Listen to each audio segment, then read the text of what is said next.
Much of my private time was spent reflecting, asking myself questions such as, why does he say that? And then asking the same question of the other dad's statement.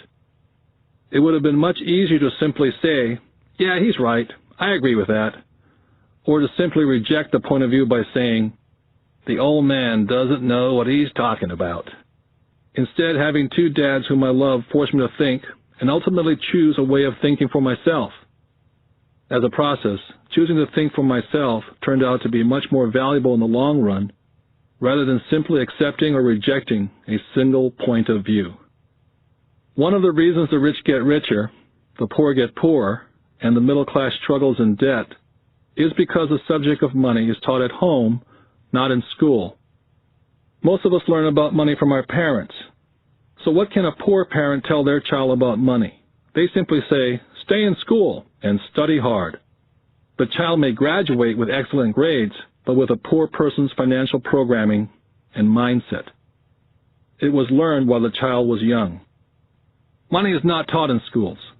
Schools focus on scholastic and professional skills, but not financial skills. This explains how smart bankers, doctors, and accountants who earn excellent grades in school may still struggle financially all their lives. Our staggering national debt is due in large part to highly educated politicians and government officials making financial decisions with little or no training on the subject of money. I often look ahead to the new millennium and wonder what will happen when we have millions of people who will need financial and medical assistance.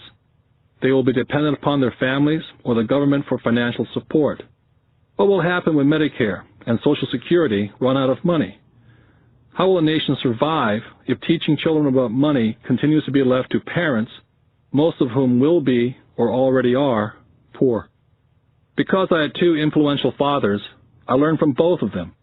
I had to think about each dad's advice, and in doing so, I gained valuable insight into the power and effect of one's thoughts on one's life. For example, one dad had a habit of saying, I can't afford it. The other dad forbade those words to be used. He insisted I say, how can I afford it? One is a statement, and the other is a question. One lets you off the hook, and the other forces you to think. My soon-to-be-rich dad would explain that by automatically saying the words, I can't afford it, your brain stops working. By asking the question, how can I afford it, your brain is put to work. He did not mean buy everything you wanted. He was fanatical about exercising your mind, the most powerful computer in the world. My brain gets stronger every day because I exercise it. The stronger it gets, the more money I can make. He believed that automatically saying, I can't afford it, was a sign of mental laziness. Although both dads worked hard, I noticed that one dad had a habit of putting his brain to sleep when it came to money matters, and the other had a habit of exercising his brain. The long-term result was that one dad grew stronger financially and the other grew weaker. It is not much different from a person who goes to the gym to exercise on a regular basis versus someone who sits on the couch watching television. Proper physical exercise increases your chances for health, and proper mental exercise increases your chances for wealth. Laziness decreases both health and wealth. My two dads had opposing attitudes in thought. One dad thought that the rich should pay more in taxes and take care of those less fortunate. The other said, taxes punish those who produce and reward those who don't produce. One dad recommended, study hard so you can find a good company to work for. The other recommended, study hard so you can find a good company to buy. One dad said, the reason I'm not rich is because I have you kids. The other said, the reason I must be rich is because I have you kids. One dad encouraged talking about money and business at the dinner table. The other forbade the subject of money to be discussed over a meal. One said, when it comes to money, play it safe and don't take risks. The other said, learn to manage risk. One believed, our home is our largest investment and our greatest asset. The other believed, my house is a liability, and if your house is your largest investment, you're in trouble. Both dads paid their bills on time, yet one paid his bills first, while the other paid his bills last. Being a product of two strong dads, allowed me the luxury of observing the effects different thoughts have on one's life. I noticed that people really do shape their life through their thoughts. For example, my poor dad always said, "I'll never be rich," and that prophecy became reality. My rich dad, on the other hand, always referred to himself as rich. He would say things like, "I'm a rich man, and rich people don't do this." Even when he was flat broke, after a major financial setback, he continued to refer to himself as a rich man. He would cover himself by saying, "There's a difference between being poor and being broke.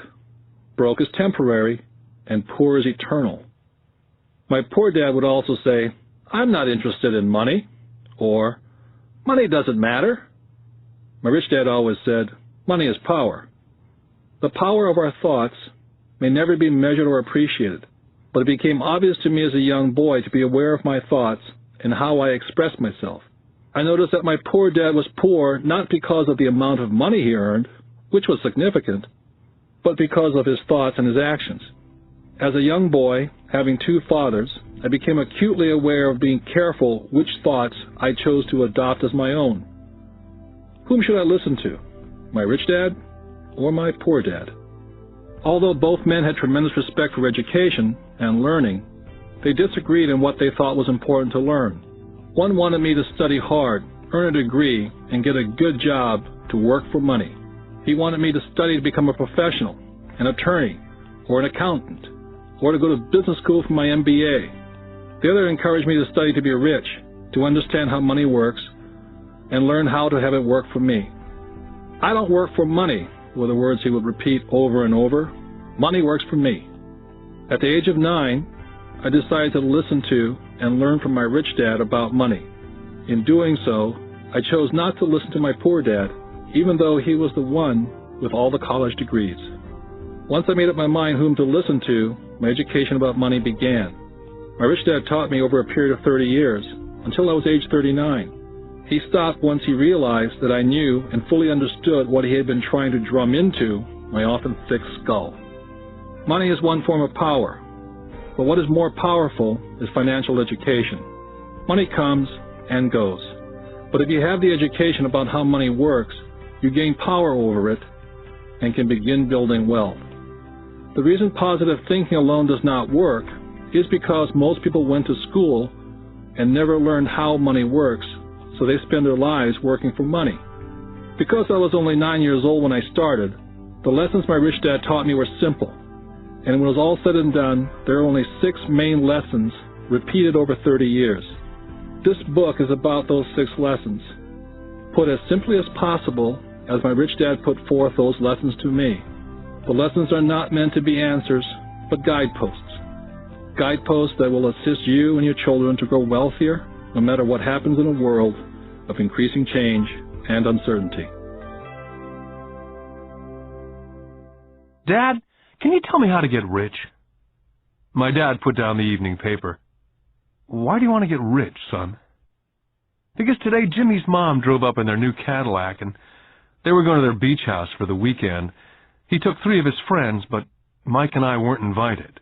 They told us we weren't invited because we were poor kids. They did? My dad asked incredulously. Yeah, they did, I replied in a hurt tone. My dad silently shook his head, pushed his glasses up the bridge of his nose, and went back to reading his paper. I stood waiting for an answer. The year was 1956. I was 9 years old. By some twist of fate, I attended the same public school where the rich people sent their kids. We were primarily a sugar plantation town. The managers of the plantation and the other affluent people of the town, such as doctors, business owners, and bankers, sent their children to this school, grades 1 to 6. After grade 6, their children were generally sent off to private schools. Because my family lived on one side of the street, I went to this school. Had I lived on the other side of the street, I would have gone to a different school with kids from families more like mine. After grade 6, these kids and I would go on to the public intermediate and high school. There was no private school for them or for me. My dad finally put down the paper. Well, son, he began slowly, if you want to be rich, You have to learn to make money. How do I make money? I asked. Well, use your head, son, he said, smiling. Which really meant, that's all I'm going to tell you, or, I don't know the answer, so don't embarrass me. The next morning I told my best friend Mike what my dad had said. As best I could tell, Mike and I were the only poor kids in this school. Mike was like me in that he was in this school by a twist of fate. Someone had drawn a jog in a line for the school district, and we wound up in school with the rich kids. So what do we do to make money? Mike asked. I don't know, I said. But do you want to be my partner? He agreed. And so on that Saturday morning, Mike became my first business partner. We spent all morning coming up with ideas on how to make money. Finally, that afternoon, a bolt of lightning came through our heads. It was an idea that Mike had gotten from a science book he'd read. Excitedly, we shook hands, and the partnership now had a business. For the next several weeks, Mike and I ran around our neighborhood, knocking on doors and asking our neighbors if they'd save their toothpaste tubes for us. With puzzled looks, most adults consented with a smile. Some asked us what we were doing, to which we replied, "We can't tell you. It's a business secret." My mom grew distressed as the weeks wore on.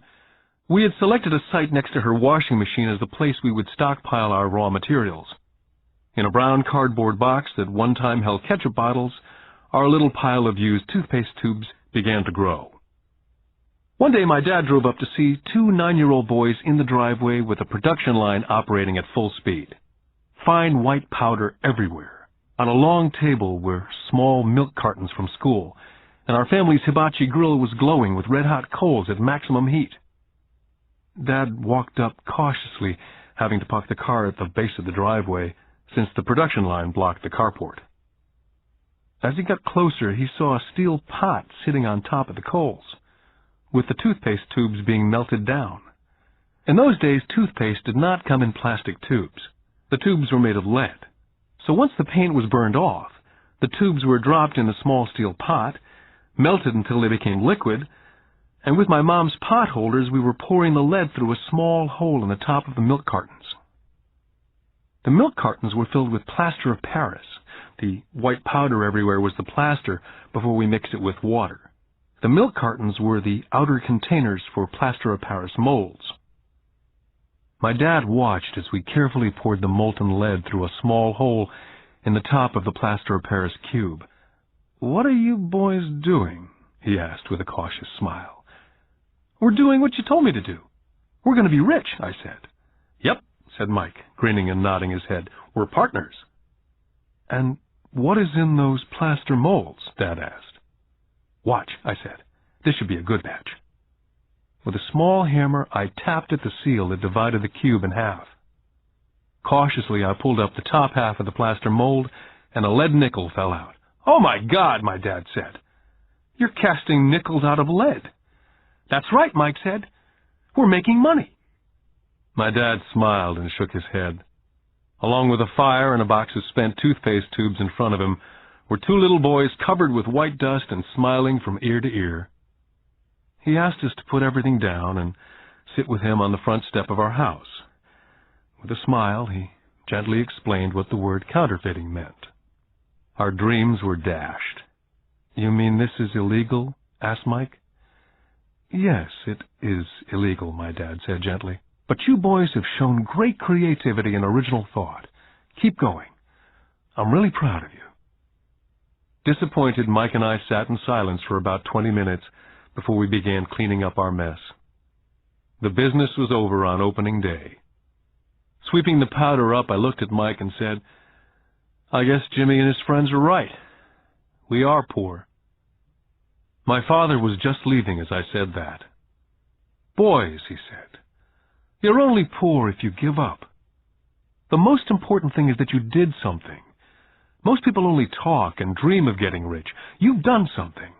I'm very proud of the two of you. I will say it again. Keep going. Don't quit." Mike and I stood there in silence.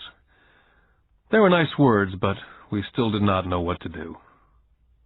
"So how come you're not rich, Dad?" I asked. "Because I chose to be a school teacher. School teachers really don't think about being rich. We just like to teach.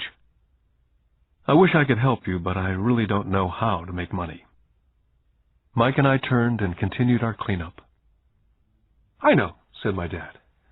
If you boys want to learn how to be rich, don't ask me. Talk to your dad, Mike. My dad? Asked Mike with a scrunched up face. Yeah, your dad, repeated my dad with a smile. Your dad and I have the same banker, and he raves about your father. He's told me several times that your father is brilliant when it comes to making money. He seems to be building an empire, and I suspect in a few years he will be a very rich man. With that, Mike and I got excited again.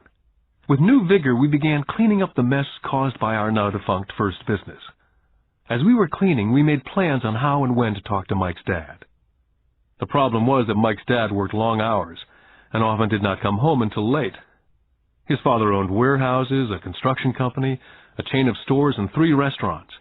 It was the restaurants that kept him out late. Mike caught the bus home after we had finished cleaning up. He was going to talk to his dad when he got home that night and ask him if he would teach us how to become rich. Mike promised to call as soon as he talked to his dad, even if it was late. The phone rang at 8:30 p.m.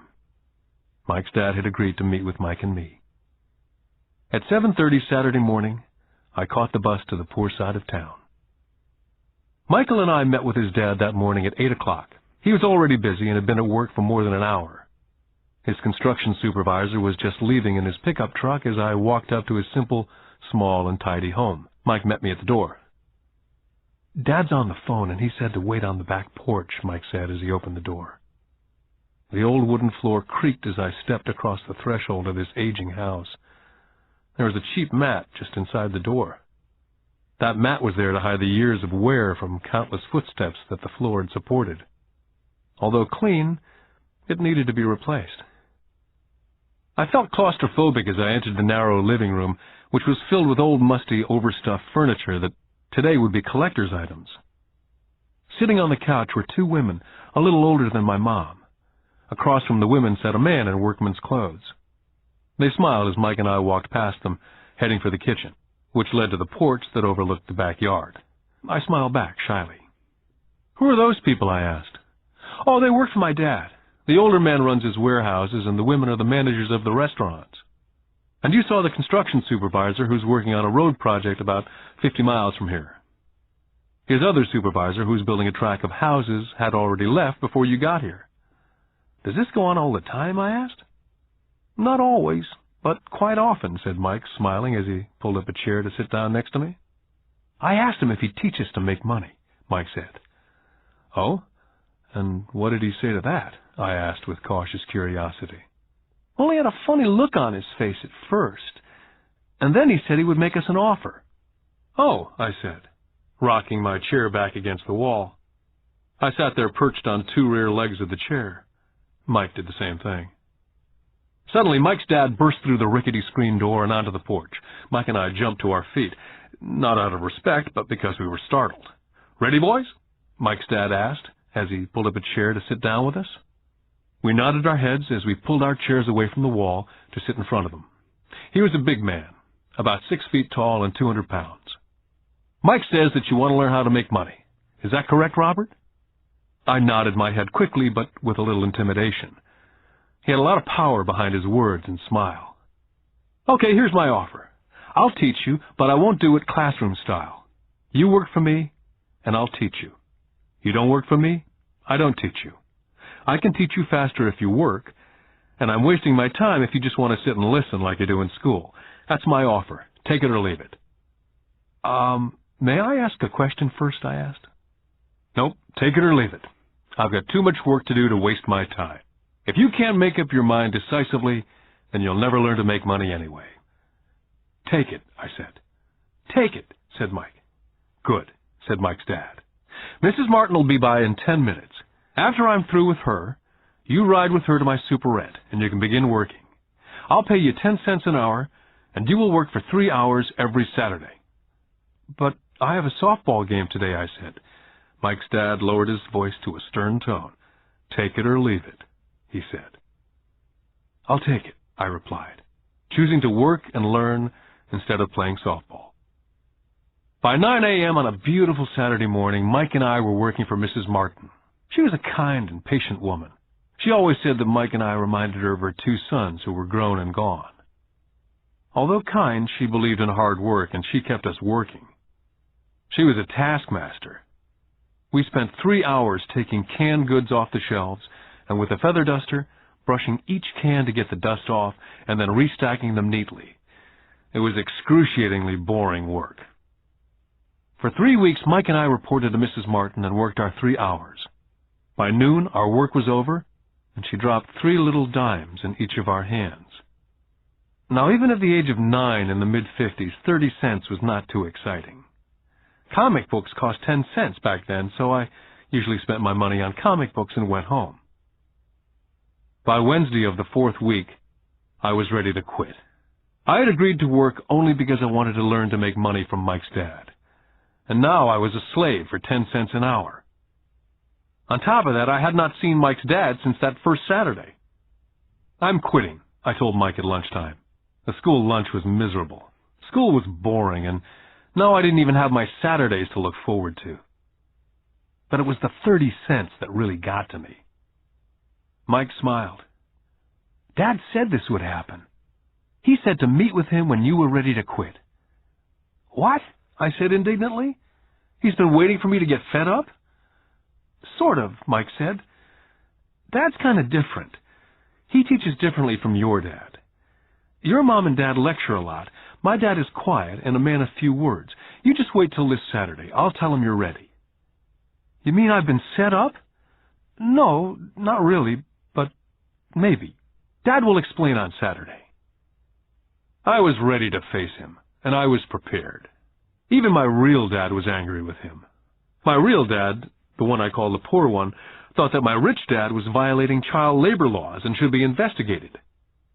My educated dad told me to demand what I deserve, at least 25 cents an hour. My poor dad told me that if I didn't get a raise, I was to quit immediately. At 8 o'clock Saturday morning, I was going through the same rickety door of Mike's house. Take a seat and wait in line, Mike's dad said as I entered. He turned and disappeared into his little office next to a bedroom. I looked around the room and didn't see Mike anywhere. Feeling awkward, I cautiously sat down next to the same 2 women who were there 4 weeks earlier. They smiled and slid across the couch to make room for me. 45 minutes went by and I was steaming. The 2 women had met with him and left 30 minutes earlier. An older gentleman was in there for 20 minutes and was also gone. The house was empty, and I sat out in his musty, dark living room on a beautiful, sunny Hawaiian day, waiting to talk to a cheapskate who exploited children. I could hear him rustling around in the office, talking on the phone and ignoring me. I was now ready to walk out, but for some reason I stayed. Finally, 15 minutes later, at exactly 9 o'clock, Rich Dad walked out of his office, said nothing, and signaled with his hand for me to enter his dingy office. I understand you want a raise or you're going to quit, Rich Dad said as he swiveled in his office chair. Well, you're not keeping your end of the bargain, I blurted out, nearly in tears. It was really frightening for a 9-year-old boy to confront a grown-up. You said that you'd teach me if I worked for you. Well, I've worked for you. I've worked hard. I've given up my baseball games to work for you, and you don't keep your word. You haven't taught me anything. You're a crook like everyone in town thinks you are. You're greedy. You want all the money and don't take care of your employees. You make me wait and don't show me any respect. I'm only a little boy, and I deserve to be treated better. Rich Dad rocked back in his swivel chair, hands up to his chin, somewhat staring at me. Not bad, he said. In less than a month, you sound like most of my employees. What? I asked.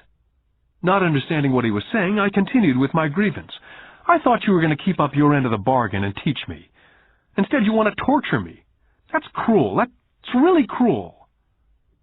I am teaching you, Rich Dad said quietly. What have you taught me? Nothing, I said angrily. You haven't even talked to me once since I agreed to work for peanuts. 10 cents an hour, huh? I should notify the government about you. We have child labor laws, you know. My dad works for the government, you know.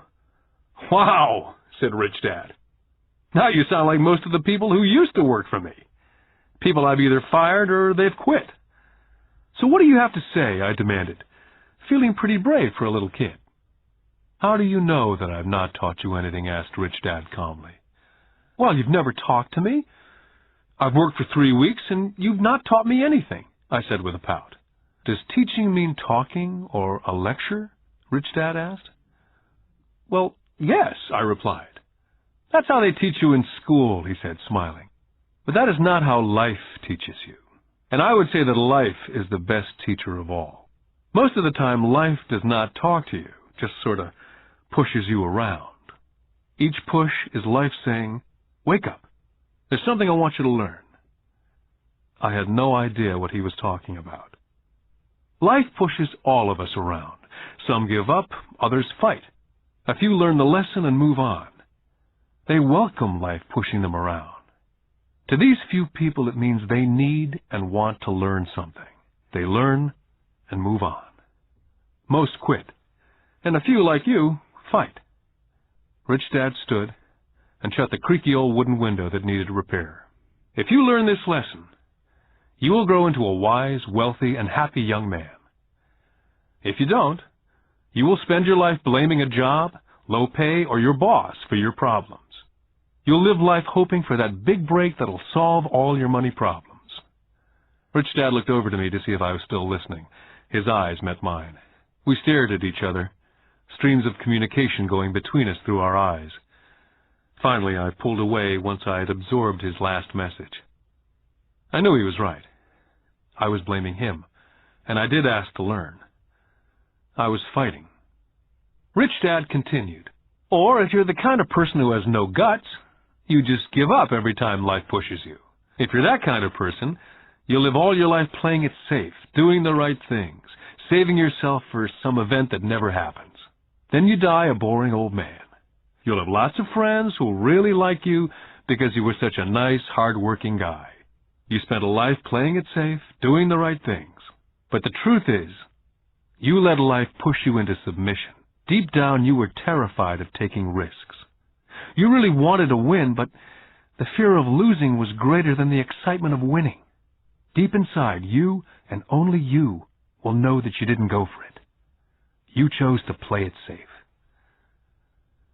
Our eyes met again. For 10 seconds, we looked at each other, only pulling away once the message was received. You've been pushing me around, I asked. Some people might say that, smiled Rich Dad. I would say that I just gave you a taste of life. What taste of life? I asked, still angry, but not curious. You boys are the first people that have ever asked me to teach them how to make money. I have more than 150 employees, and not one of them has asked me what I know about money.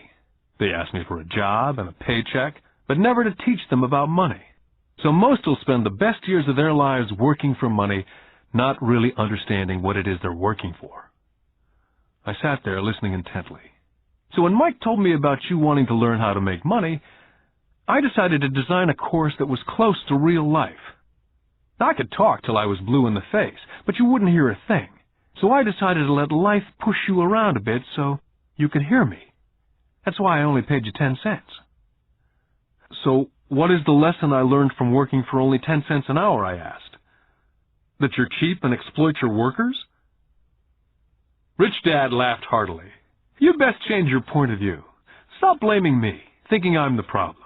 If you think I'm the problem, then you have to change me. If you realize that you're the problem, then you can change yourself, learn something, and grow wiser. But you only pay me 10 cents. So what are you learning? Rich Dad asked, smiling. That you're cheap, I said with a sly grin. See, you think I'm the problem, said Rich Dad. But you are. Well, keep that attitude and you learn nothing. Keep the attitude that I'm the problem, and what choices do you have? Well, if you don't pay me more or show me more respect and teach me, I'll quit. Well put, Rich Dad said. And that's exactly what most people do. They quit and go looking for another job, better opportunity, and higher pay, actually thinking that a new job or more pay will solve the problem. In most cases, it won't. So what will solve the problem, I asked? Just take this measly 10 cents an hour and smile? Rich Dad smiled. That's what the other people do. Just accept a paycheck, knowing that they and their family will struggle financially. But that's all they do. Waiting for a raise, thinking that more money will solve the problem. Most just accept it, and some take a second job working harder, but again accepting a small paycheck. I sat staring at the floor, beginning to understand the lesson Rich Dad was presenting. I could sense it was a taste of life. Finally, I looked up and repeated the question. So what will solve the problem? This, he said, tapping me gently on the head. This stuff between your ears. It was at that moment that Rich Dad shared the pivotal point of view that separated him from his employees and my poor dad, and led him to eventually become one of the richest men in Hawaii, while my highly educated but poor dad struggled financially all his life. It was a singular point of view that made all the difference over a lifetime. Rich Dad said over and over this point of view, which I call lesson number 1. The rich don't work for money. On that bright Saturday morning, I was learning a completely different point of view from what I'd been taught by my poor dad. At the age of 9, I grew aware that both dads wanted me to learn. Both dads encouraged me to study, but not the same things. My highly educated dad recommended that I do what he did. Son, I want you to study hard, get good grades, so you can find a safe, secure job with a big company, and make sure it has excellent benefits. My rich dad wanted me to learn how money works, so I could make it work for me. These lessons I would learn through life with his guidance, not because of a classroom. My rich dad continued my first lesson. I'm glad you got angry about working for 10 cents an hour. If you'd not gotten angry, and had gladly accepted it, I would have to tell you that I could not teach you. You see, true learning takes energy, passion, a burning desire. Anger is a big part of that formula, for passion is anger and love combined. When it comes to money, most people want to play it safe and feel secure, so passion does not direct them, fear does. So is that why they'll take a job with low pay? I asked. Yes, said Rich Dad. Some people say I exploit people because they don't pay as much as the sugar plantation or the government. I say people exploit themselves. It's their fear, not mine. But don't you feel you should pay them more? I asked. I don't have to. And besides, more money will not solve the problem. Just look at your dad. He makes a lot of money and he still can't pay his bills. Most people, given more money, only get into more debt. So that's why the 10 cents an hour, I said, smiling. It's a part of the lesson. That's right, smiled Rich Dad. You see, your dad went to school and got an excellent education so he could get a high-paying job, which he did. But he still has money problems because he never learned anything about money at school. On top of that, he believes in working for money. And you don't, I asked? No, not really, said Rich Dad. If you want to learn to work for money, then stay in school. That's a great place to learn to do that. But if you want to learn how to have money work for you, then I will teach you that. But only if you want to learn. Wouldn't everyone want to learn that, I asked? No, said Rich Dad, simply because it's easier to learn to work for money, especially if fear is your primary emotion when the subject of money is discussed. I don't understand, I said with a frown. Oh, don't worry about that for now. Just know that it's fear that keeps most people working at a job. The fear of not paying their bills, the fear of being fired, the fear of not having enough money, the fear of starting over. That's the price of studying to learn a profession or trade and then working for money. Most people become a slave to money and then get angry at their boss. Learning to have money work for you is a completely different course of study, I asked. Absolutely, Rich Dad answered. Absolutely. We sat in silence. My friends would have been just starting their Little League baseball game, but for some reason I was now thankful I decided to work for 10 cents an hour. I sensed that I was about to learn something my friends would not learn in school. Ready to learn? Asked Rich Dad. Absolutely, I said with a grin. I've kept my promise. I've been teaching you from afar, my rich dad said. At 9 years old, you've gotten a taste of what it feels like to work for money. Just multiply your last month by 50 years, and you'll have an idea of what most people spend their life doing." "I don't understand," I said. "How did you feel waiting in line to see me? Once to get hired and once to ask for more money." "Terrible," I said. "If you choose to work for money, that is what life is like for many people," said Rich Dad. "And how did you feel when Mrs. Martin dropped 3 dimes in your hand for 3 hours' work?" "I felt like it wasn't enough. It seemed like nothing. I was disappointed," I said. And that is how most employees feel when they look at their paychecks, especially after all the tax and other deductions are taken out. At least you got 100%. "You mean most workers don't get paid everything?" I asked with amazement. "Heavens, no," said Rich Dad. "The government always takes its share first." "How do they do that?" I asked. "Taxes," said Rich Dad. "You're taxed when you earn, you're taxed when you spend, you're taxed when you save, you're taxed when you die." "Why do people let the government do that to them?" "The rich don't," said Rich Dad with a smile. "The poor and the middle class do. I'll bet you that I earn more than your dad, yet he pays more in taxes." "How can that be?" I asked. As a 9-year-old boy, that made no sense to me. Why would someone let the government do that to them? Rich Dad sat there in silence. I guess he wanted me to listen instead of jabber away at the mouth. Finally, I calmed down. I did not like what I had heard. I knew my dad complained constantly about paying so much in taxes, but really did nothing about it. Was that life pushing him around? Rich Dad rocked slowly and silently in his chair, just looking at me. "Ready to learn?" he asked. I nodded my head slowly. Learning how to have money work for you is a lifetime study. Most people go to college for 4 years and their education ends. I already know that my study of money will continue over a lifetime, simply because the more I find out, the more I find out I need to know. Most people never study the subject. They go to work, get their paycheck, balance their checkbooks, and that's it.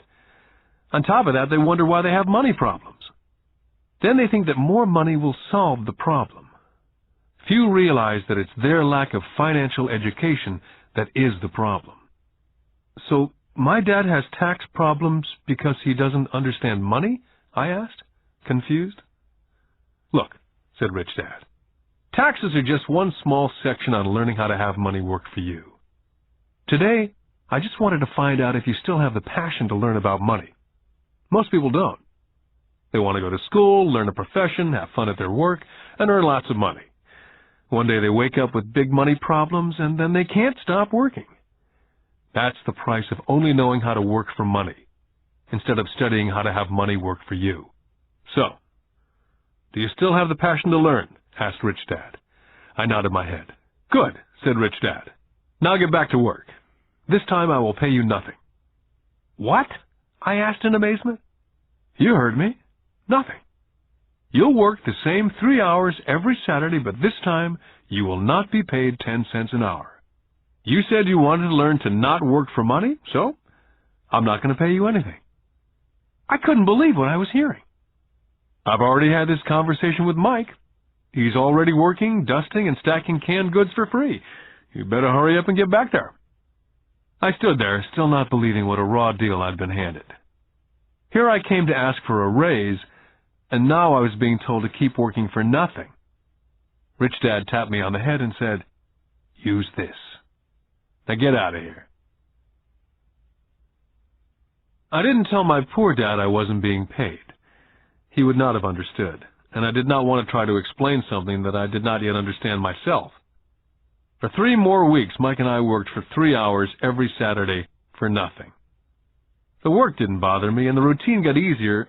It was the missed baseball games and not being able to afford to buy a few comic books that got to me. Rich Dad stopped by at noon on the 3rd week. We heard his truck pull up in the parking lot and sputter when the engine was turned off. He entered the store and greeted Mrs. Martin with a hug. After finding out how things were going in the store, he reached into the ice cream freezer, pulled out 2 bars, paid for them, and signaled to Mike and me. Let's go for a walk, boys. We crossed the street, dodging a few cars, and walked across a large grassy field where a few adults were playing softball.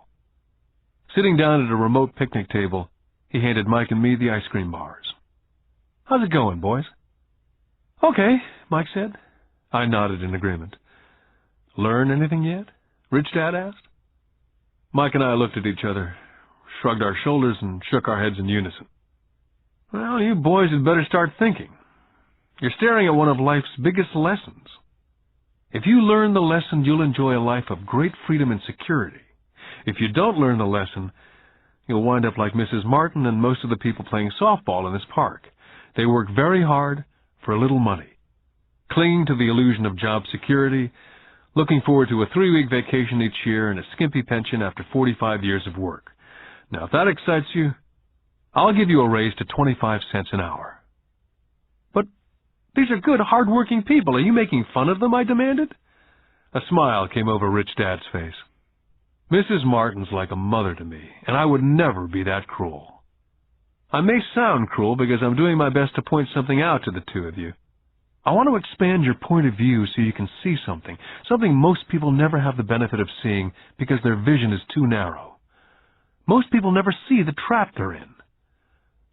Mike and I sat there uncertain of his message. He sounded cruel, yet we could sense he was desperately wanting us to know something.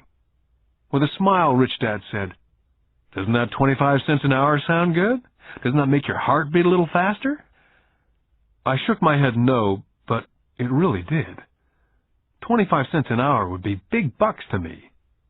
Okay, I'll pay you $1 an hour, Rich Dad said with a sly grin. Now my heart was beginning to race. My brain was screaming, "Take it, take it." I could not believe what I was hearing. Still, I said nothing. Okay, $2 an hour. My little 9-year-old brain and heart nearly exploded. After all, it was 1956, and being paid $2 an hour would have made me the richest kid in the world. I couldn't imagine earning that kind of money. I wanted to say yes, but somehow my mouth stayed silent. Maybe my brain had overheated and blown a fuse, but deep down I badly wanted that $2 an hour. The ice cream had melted and was running down my hand. Rich Dad was looking at two boys staring back at him, eyes wide open and brains empty. He knew that he was testing us, and he knew there was part of our emotions that wanted to take the deal. "Okay," he said, $5 an hour. Suddenly there was a silence from inside me. Something had changed. The offer was too big and had gotten ridiculous. Not too many grown-ups in 1956 made more than $5 an hour. The temptation disappeared and a calm set in. Slowly I turned to my left to look at Mike. He looked back at me. The part of my soul that was weak and needy was silenced. The part of me that had no price took over. There was a calm and a certainty about money that entered my brain and my soul. I knew Mike had gotten to that point also. "Good," Rich Dad said softly. "Most people have a price. And they have a price because of human emotions named fear and greed. First, the fear of being without money motivates us to work hard. And then once we get that paycheck, greed or desire starts us thinking about all the wonderful things money can buy. The pattern is then set." "What pattern?" I asked. "The pattern of get up, go to work, pay bills, get up, go to work, pay bills. Their lives are then run forever by two emotions, fear and greed. Offer them more money, and they continue the cycle by also increasing their spending. This is what I call the rat race." "There is another way?" Mike asked. "Yes," said Rich Dad slowly, "but only a few people find it." "And what is that way?" Mike asked. "That's what I hope you boys will find out as you work and study with me. That is why I took away all forms of pay." "Any hints?" Mike asked. "We're kind of tired of working hard, especially for nothing." "Well, the first step is telling the truth," said Rich Dad. "We haven't been lying," I said. "I did not say you were lying. I said to tell the truth," Rich Dad came back. "The truth about what?" I asked. "How you're feeling," Rich Dad said. "You don't have to say it to anyone else, just yourself." "You mean the people in this park, the people who work for you, Mrs. Martin, they don't do that?" I asked. "I doubt it," Rich Dad said. "Instead, they feel the fear of not having money. Instead of confronting the fear, they react instead of think. They react emotionally instead of using their heads, Rich Dad said, tapping us on our heads. Then they get a few bucks in their hands, and again the emotion of joy and desire and greed take over. And again they react instead of think. So their emotions do their thinking, Mike said. That's correct, said Rich Dad. Money is running their lives, and they refuse to tell the truth about that. Money is in control of their emotions, and hence their souls. Rich Dad sat quietly, letting his words sink in. Realizing we had absorbed as much as possible of what he was talking about, Rich Dad said, I want you boys to avoid that trap. That is really what I want to teach you. Not just to be rich, because being rich does not solve the problem. It doesn't, I asked, surprised. No, it doesn't. Let me finish with the other emotion, which is desire. Some call it greed, but I prefer desire. It's perfectly normal to desire something better, prettier, more fun or exciting. So people also work for money because of desire. They desire money for the joy they think it can buy. But the joy that money brings is often short-lived, and they soon need more money for more joy, more pleasure, more comfort, more security. So they keep working, thinking money will soothe their souls that are troubled by fear and desire. But money cannot do that. Even for rich people, Mike asked. Rich people included, said Rich Dad. In fact, the reason many rich people are rich is not because of desire, but because of fear. They actually think that money can eliminate that fear of not having money, of being poor. So they amass tons of it only to find out that the fear gets worse. They now fear losing it. I have friends who keep on working even though they have plenty. I know people who have millions who are more afraid now than when they were poor. They're terrified of losing all their money. I want to teach you to master the power of money, not be afraid of it. And they don't teach that in school. If you don't learn it, you can become a slave to money. It was finally making sense. He did want us to widen our views, to see what Mrs. Martin could not see, his employees could not see, or my dad for that matter. He used examples that sounded cruel at the time, but I've never forgotten them. My vision widened that day, and I could begin to see the trap that lay ahead for most people.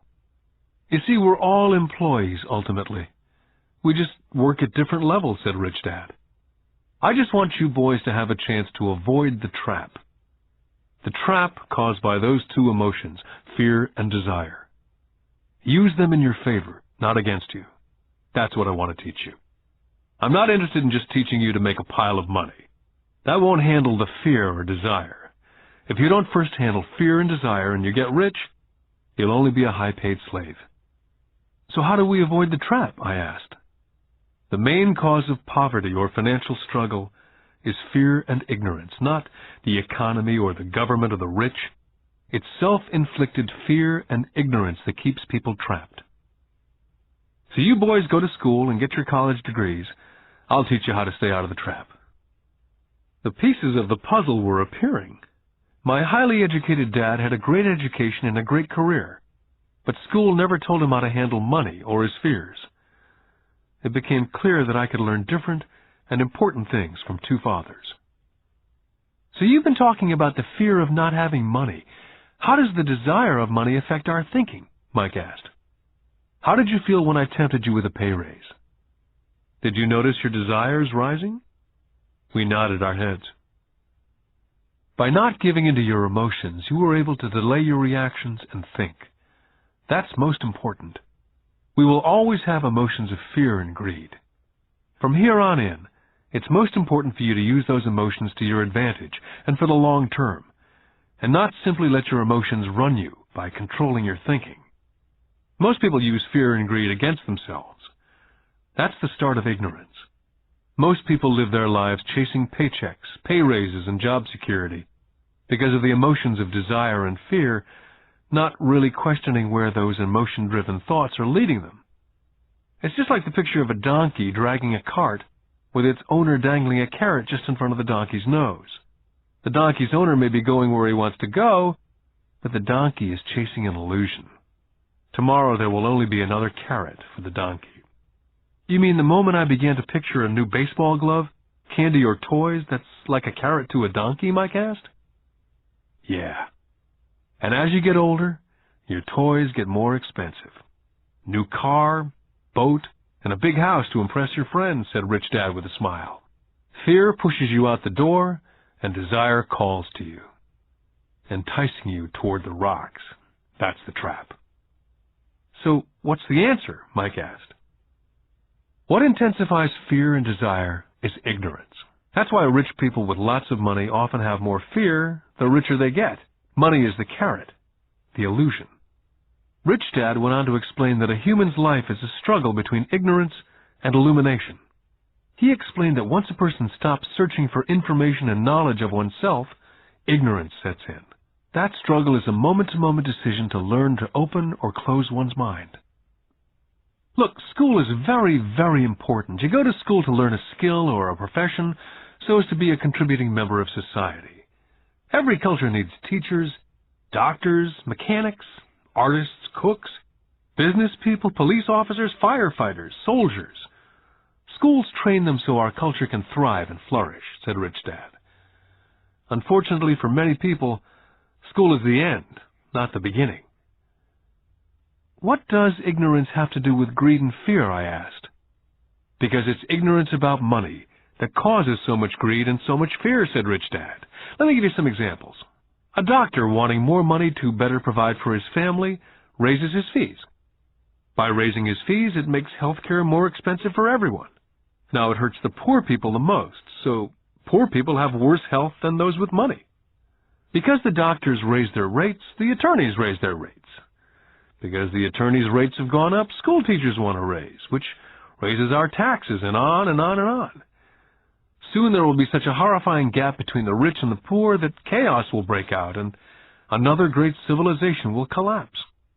Great civilizations collapsed when the gap between the haves and the have-nots was too great.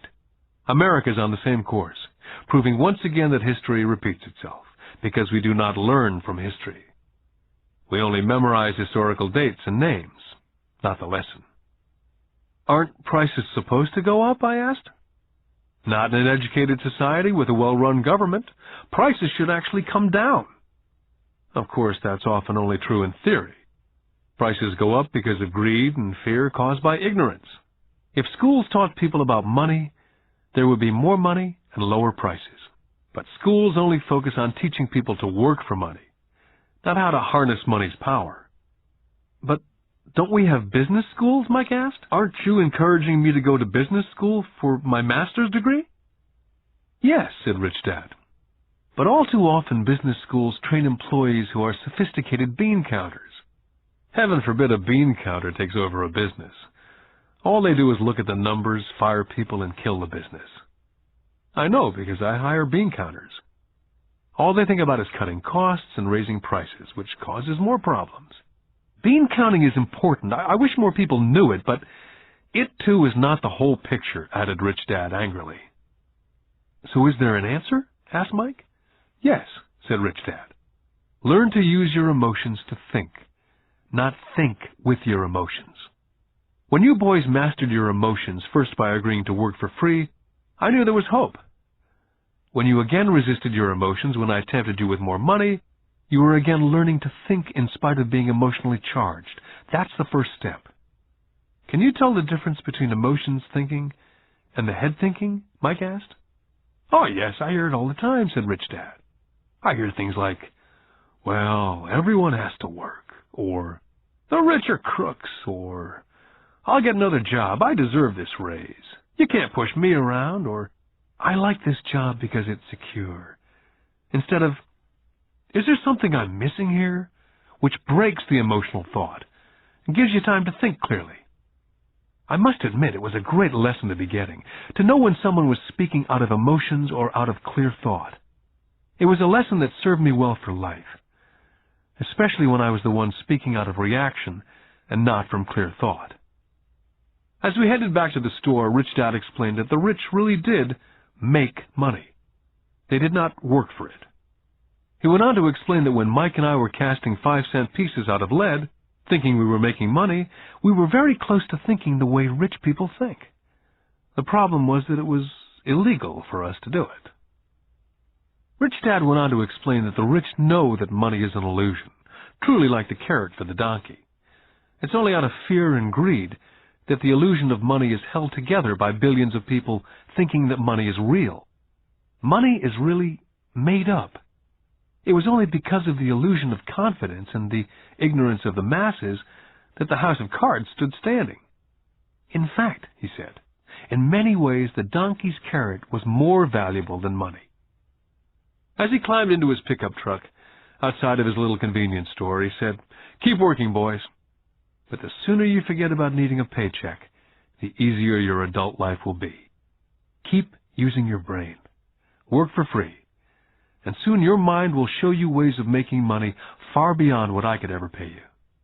You'll begin to see opportunities right in front of you that in the past would have gone unnoticed." Mike and I picked up our things from the store and waved goodbye to Mrs. Martin. We went back to the park, to the same picnic bench, and spent several more hours thinking and talking. We spent the next week at school thinking and talking. For 2 more weeks, we kept thinking and talking and working for free. At the end of the second Saturday, I was again saying goodbye to Mrs. Martin and looking at the comic book stand with a longing gaze. The hard thing about not even getting 30 cents every Saturday was that I didn't have any money to buy comic books. Suddenly, as Mrs. Martin was saying goodbye to Mike and me, I saw something she was doing that I'd never seen her do before. I mean, I'd seen her do it, but I never took notice of it. Mrs. Martin was cutting the front page of the comic book in half. She was keeping the top half of the comic book cover and throwing the rest of the comic book into a large brown cardboard box. When I asked her what she did with the comic books, she said, "I throw them away. I give the top half of the cover back to the comic book distributor for credit when he brings in the new comics. He's coming in an hour." Mike and I waited for an hour. Soon the distributor arrived, and I asked him if we could have the comic books, to which he replied, "You can have them if you work for this store and do not resell them." Our partnership was revived. Mike's mom had a spare room in the basement that no one used. We cleaned it out and began piling hundreds of comic books in that room. Soon our comic book library was open to the public. We hired Mike's younger sister, who loved to study, to be head librarian.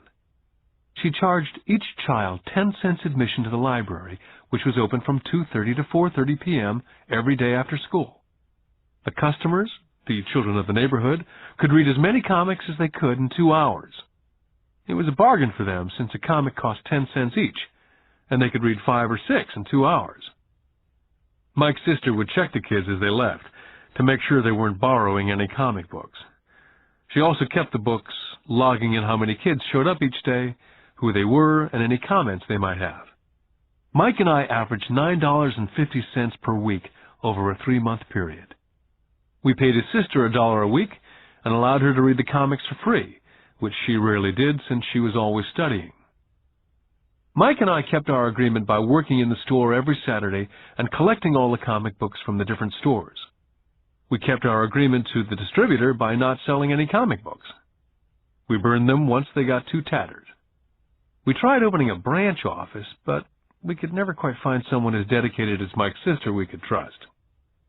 At an early age, we found out how hard it was to find good staff.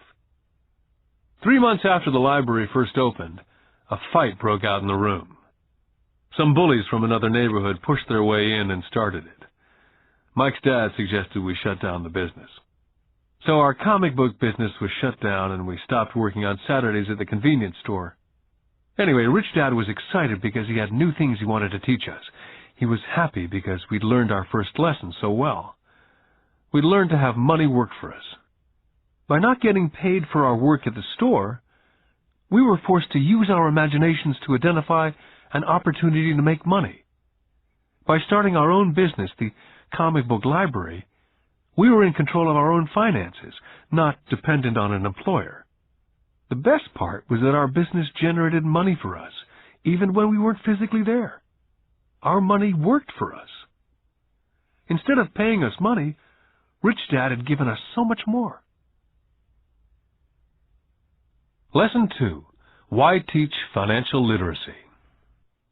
In 1990, my best friend Mike took over his father's empire and is in fact doing a better job than his dad did. We see each other once or twice a year on the golf course. He and his wife are wealthier than you could imagine. Rich Dad's empire is in great hands, and Mike is now grooming his son to take his place, as his dad groomed us. In 1994, I retired at the age of 47, and my wife Kim was 37. Retirement does not mean not working. To my wife and me, it means that, barring unforeseen cataclysmic changes, we can work or not work, and our wealth grows automatically, staying way ahead of inflation. I guess it means freedom. The assets are large enough to grow by themselves. It's like planting a tree. You water it for years, and then one day it doesn't need you anymore. Its roots have gone down deep enough. Then the tree provides shade for your enjoyment. Mike chose to run the empire, and I chose to retire.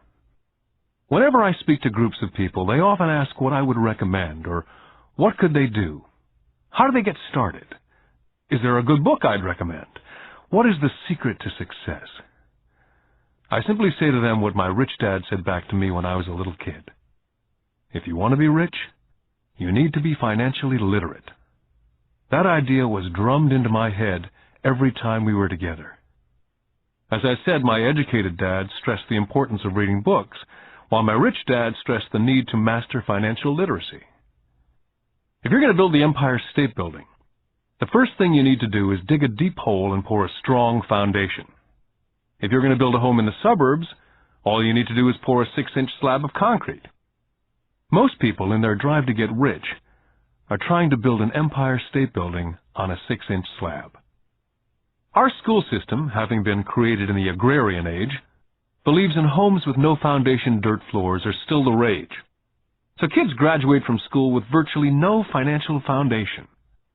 One day, sleepless and deep in debt in suburbia, living the American dream, they decide that the answer to their financial problems is to find a way to get rich quick. Construction on a skyscraper begins. It goes up quickly, and soon, instead of the Empire State Building, we have the Leaning Tower of suburbia. The sleepless nights return.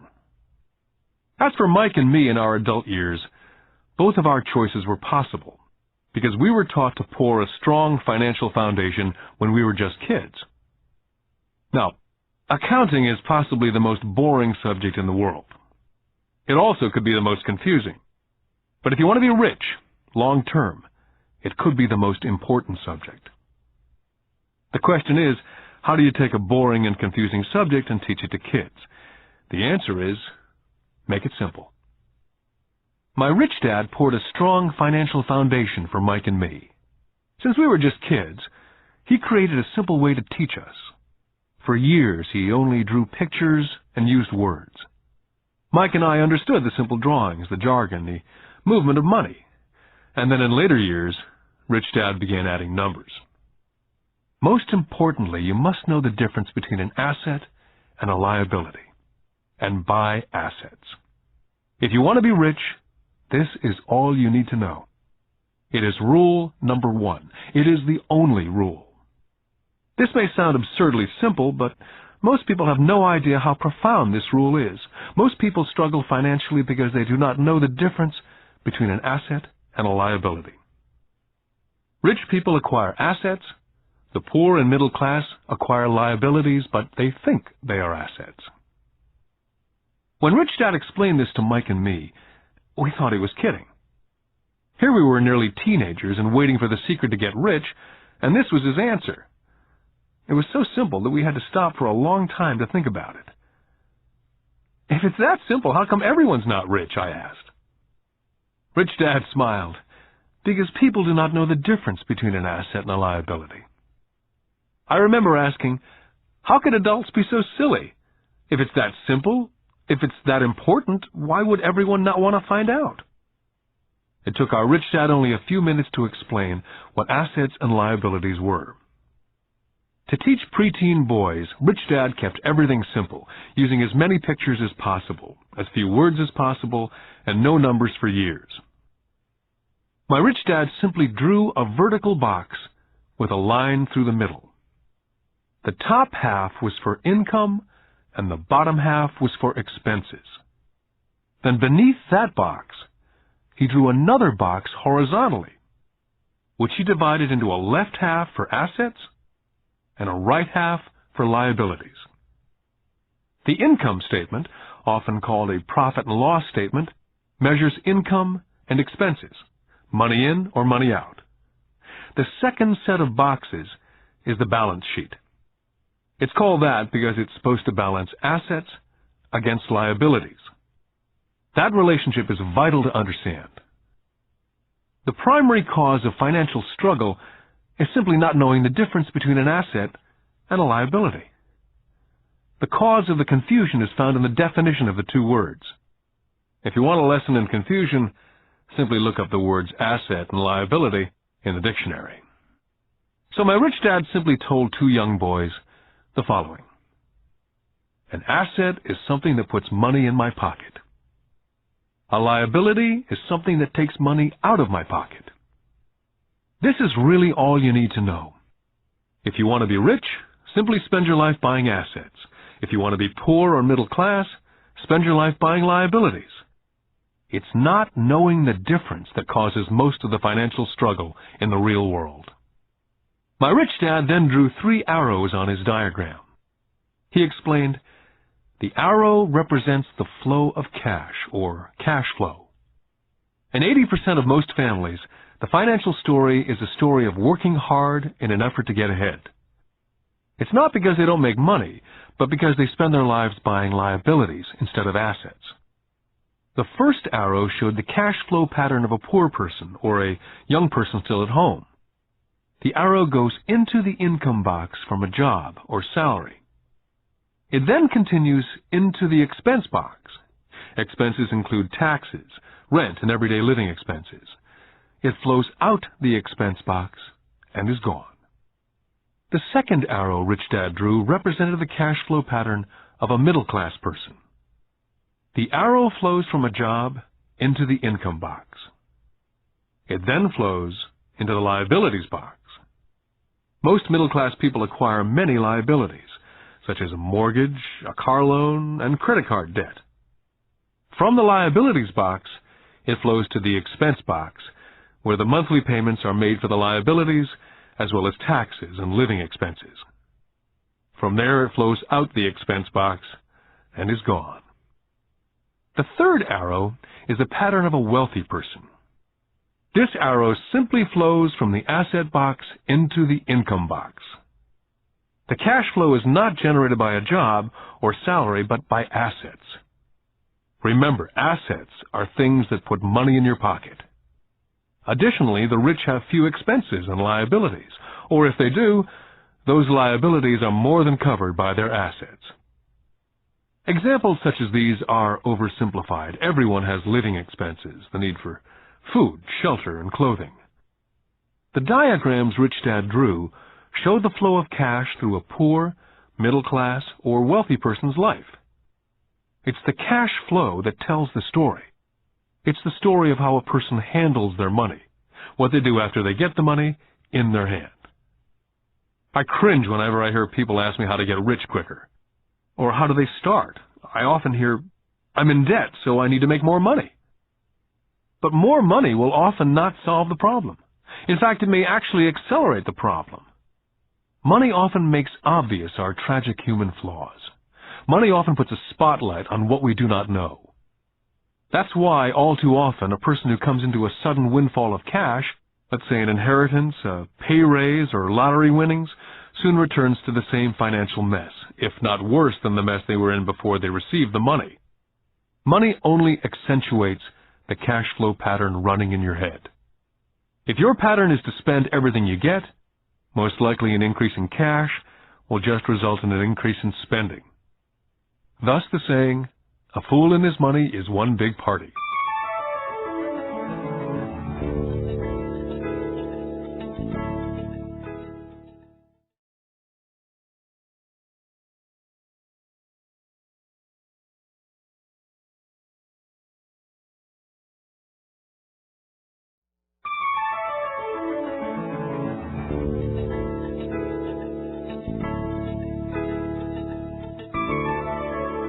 Because students leave school without financial skills, millions of educated people pursue their profession successfully, but later find themselves struggling financially.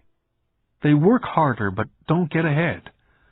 What's missing from their education is not how to make money, but how to spend money. What to do after you make it. It's called financial aptitude. What to do with the money once you make it, how to keep people from taking it from you, how long you keep it, and how hard that money works for you. Most people cannot tell why they struggle financially because they don't understand cash flow. A person can be highly educated, professionally successful, and financially illiterate. These people often work harder than they need to because they learned how to work hard, but not how to have their money work for them. The moving picture show of hard-working people has a set pattern. Recently married, a happy, highly educated young couple move in together in one of their cramped rented apartments. Immediately they realize that they're saving money because two can live as cheaply as one. The problem is, the apartment is cramped. They decide to save money to buy their dream home so they can have kids. They now have two incomes, and they begin to focus on their careers. Their incomes begin to increase. As their incomes go up, their expenses go up as well, so there is little or no money to flow into the asset box. This means the only income they get comes from their jobs. The number one expense for most people is taxes. Many people think it's income tax, but for most Americans, their highest tax is Social Security. As an employee, it appears as if the Social Security tax, combined with the Medicare tax rate, is roughly 7.5%. But it's really 15%, since the employer must match the Social Security amount. In essence, it is money the employer cannot pay you. On top of that, you still have to pay income tax on the amount deducted from your wages for Social Security tax. Income you never receive because it went directly to Social Security through withholding. Then their liabilities go up. This is best demonstrated by going back to the young couple. As a result of their incomes going up, they decide to go out and buy the house of their dreams. Once in their house, they have a new tax, called property tax. Then they buy a new car, new furniture, and new appliances to match their new house. All of a sudden, they wake up, and their liabilities column is full of mortgage debt and credit card debt. They're now trapped in the rat race. A child comes along. They work harder. The process repeats itself. More money and higher taxes, also called bracket creep. A credit card comes in the mail. They use it. It maxes out. A loan company calls and says their greatest asset, their home, has appreciated in value. The company offers a bill consolidation loan because their credit is so good and tells them the intelligent thing to do is clear off the high-interest consumer debt by paying off their credit card. And besides, interest on their home is a tax deduction. They go for it and pay off those high-interest credit cards. They breathe a sigh of relief. Their credit cards are paid off. They've now folded their consumer debt into their home mortgage. Their payments go down because they extend their debt over 30 years. It is the smart thing to do. Their neighbor calls to invite them to go shopping. The Memorial Day sale is on. A chance to save some money. They say to themselves, I won't buy anything, I'll just go look. But just in case they find something, they tuck that clean credit card inside their wallet. I run into this young couple all the time. Their names change, but their financial dilemma is the same. They come to one of my talks to hear what I have to say. They ask me, can you tell us how to make more money? Their spending habits have caused them to seek more income. They don't even know that the trouble is really how they choose to spend the money they do have. And that is the real cause of their financial struggle. It's caused by financial illiteracy and not understanding the difference between an asset and a liability. More money seldom solves someone's money problems. Intelligence solves problems. There's a saying a friend of mine says over and over to people in debt. If you find yourself in a hole, stop digging. The poor and middle class all too often allow the power of money to control them. By simply getting up and working harder, failing to ask themselves if what they do makes sense, they shoot themselves in the foot as they leave for work every morning. By not fully understanding money, the vast majority of people allow the awesome power of money to control them. The power of money is used against them. By the time Mike and I were 16 years old, we began to have problems in school. We were not bad kids. We just began to separate from the crowd. We worked for Mike's dad after school and on the weekends. Mike and I often spent hours after work just sitting at a table with his dad while he held meetings with his bankers, attorneys, accountants, brokers, investors, managers, and employees. We learned more sitting at his meetings than we did in all our years of school, college included. Mike's dad was not school educated, but he was financially educated and successful as a result. He used to tell us over and over again, an intelligent person hires people who are more intelligent than they are. So Mike and I had the benefit of spending hours listening to, and in the process learning from, intelligent people. But because of this, both Mike and I just could not go along with the standard dogma that our teachers preached. Occasionally, Mike or I would ask our teachers how what we studied was applicable, or we asked why we never studied money and how it worked. To the latter question, we often got the answer that money was not important, that if we excelled in our education, the money would follow. The more we knew about the power of money, the more distant we grew from the teachers and our classmates. My highly educated dad never pressured me about my grades. I often wondered why, but we did begin to argue about money. By the time I was 16, I probably had a far better foundation with money than both my mom and dad. I could keep books. I listened to tax accountants, corporate attorneys, bankers, real estate brokers, investors, and so forth. My dad talked to teachers. One day, my dad was telling me why our home was his greatest investment. A not too pleasant argument took place when I showed him why I thought a house was not a good investment. The argument illustrated the difference in perception between my rich dad and my poor dad when it came to their homes. Poor dad thought his house was an asset and listed it in the asset box, and the rich dad thought it was a liability and put his home in the liability box. I remember when I drew a diagram for my dad showing him the direction of cash flow. I also showed him the ancillary expenses that went along with owning the home. A bigger home meant bigger expenses, and the cash flow kept going out through the expense column. Today I am still challenged on the idea of a house not being an asset. And I know that for many people, it's their dream as well as their largest investment. And owning your own home is better than nothing. I simply offer an alternate way of looking at this popular dogma. My wife and I would love a bigger, more flashy house to impress the Joneses, but we know it is not an asset. It's a liability since it takes money out of our pocket. So here's the argument I put forth. I really do not expect most people to agree with it because a nice home is an emotional thing. And when it comes to money, high emotions tend to lower financial intelligence. When it comes to houses, I point out that most people work all their lives paying for a home they never own. In other words, most people buy a new house every so many years, each time incurring a new 30-year loan to pay off the previous one. Even though people receive a tax deduction for interest on mortgage payments, they pay for all their other expenses with after-tax dollars, even after they pay off their mortgage. Then there are property taxes. My wife's parents were shocked when the property taxes on their home went to $1,000 a month. This was after they'd retired, so the increase put a strain on their retirement budget, and they felt forced to move. Also, houses do not always go up in value. I still had friends who owe $1 million for a home that will today sell for only $700,000.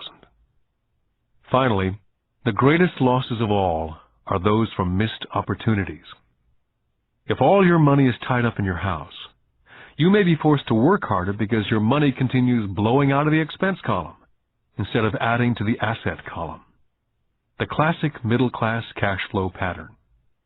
If a young couple would put more money into their asset column early on, their later years would get easier, especially as they prepared to send their children to college. Their assets would have grown and would be available to help cover expenses. All too often, a house only serves as a vehicle for incurring a home equity loan to pay for mounting expenses. In summary, the end result in making a decision to own a house that is too expensive in lieu of starting an investment portfolio early on impacts an individual in at least the following 3 ways. Number 1, loss of time, during which other assets could have grown in value. Number 2, loss of additional capital, which could have been invested instead of paying for high-maintenance expenses related directly to the home. Number 3, loss of education. Too often people count their house, savings, and retirement plan as all they have in their asset column. Because they have no money to invest, they simply do not invest. This costs them investment experience. Most never become what the investment world calls a sophisticated investor. And the best investments are usually first sold to sophisticated investors, who then turn around and sell them to the people playing it safe. My educated dad's personal financial statement best demonstrates the life of someone in the rat race.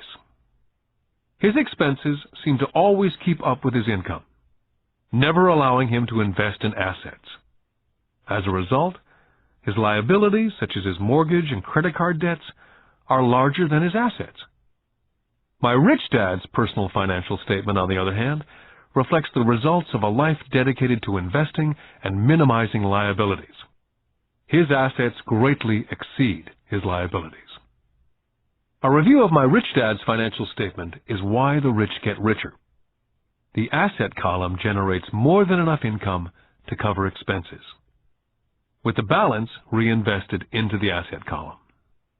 The asset column continues to grow, and therefore the income it produces grows with it. The result being, the rich get richer. The middle class finds itself in a constant state of financial struggle. Their primary income is through wages, and as their wages increase, so do their taxes. Their expenses tend to increase in equal increments as their wages increase, hence the phrase, the rat race. They treat their home as their primary asset instead of investing in income-producing assets. Remember, the most important rule is to know the difference between an asset and a liability. Once you understand the difference, concentrate your efforts on only buying income-generating assets. That's the best way to get started on a path to becoming rich. Keep doing that, and your asset column will grow. Focus on keeping liabilities and expenses down. This will make more money available to continue pouring into the asset column. This pattern of treating your home as an investment, and the philosophy that a pay raise means you can buy a larger home or spend more, is the foundation of today's debt-ridden society. This process of increased spending throws families into greater debt and into more financial uncertainty, even though they may be advancing in their jobs and receiving pay raises on a regular basis. This is high-risk living caused by weak financial education. As an employee who's also a homeowner, your working efforts are generally as follows. You work for someone else. Most people, working for a paycheck, are making the owner or the shareholders richer. Your efforts and success will help provide for the owner's success and retirement. Next, you work for the government. The government takes its share from your paycheck before you even see it. By working harder, you simply increase the amount of taxes taken by the government. Most people work from January to May just for the government. And finally, you work for the bank. After taxes, your next largest expense is usually your mortgage and credit card debt. The problem with simply working harder is that each of these three levels takes a greater share of your increased efforts. You need to learn how to have your increased efforts benefit you and your family directly. Once you've decided to concentrate on minding your own business, how do you set your goals? For most people, they must keep their profession and rely on their wages to fund their acquisition of assets. As their assets grow, how do they measure the extent of their success? When does someone realize that they are rich, that they have wealth? As well as having my own definitions for assets and liabilities, I also have my own definition for wealth. Actually, I borrowed it from a man named Buckminster Fuller. Some people call him a quack, and others call him a living genius. Years ago, he got all the architects buzzing because he applied for a patent in 1961 for something called a geodesic dome. But in the application, Fuller also said something about wealth. It was pretty confusing at first, but after reading it for a while, it began to make some sense. Wealth is a person's ability to survive so many number of days forward. Or, if I stopped working today, how long could I survive?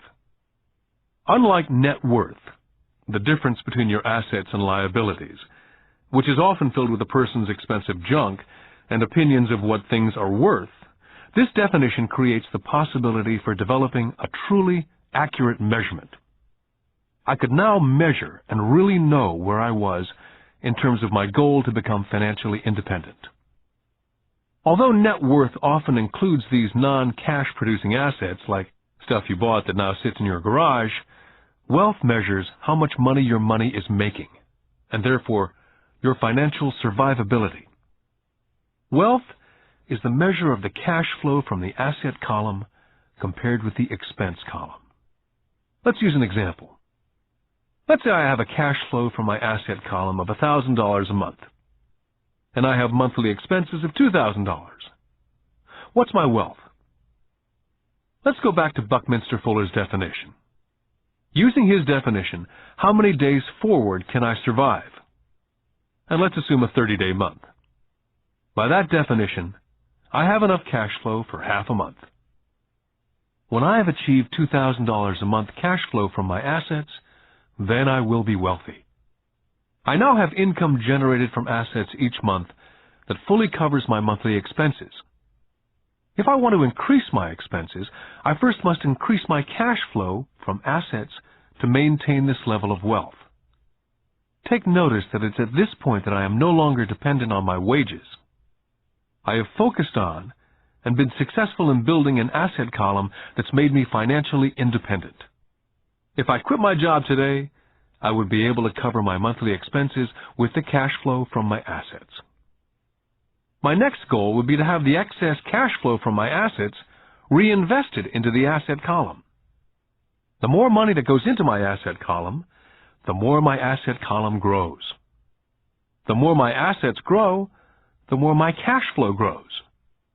And as long as I keep my expenses less than the cash flow from these assets, I will grow richer, with more and more income from sources other than my physical labor.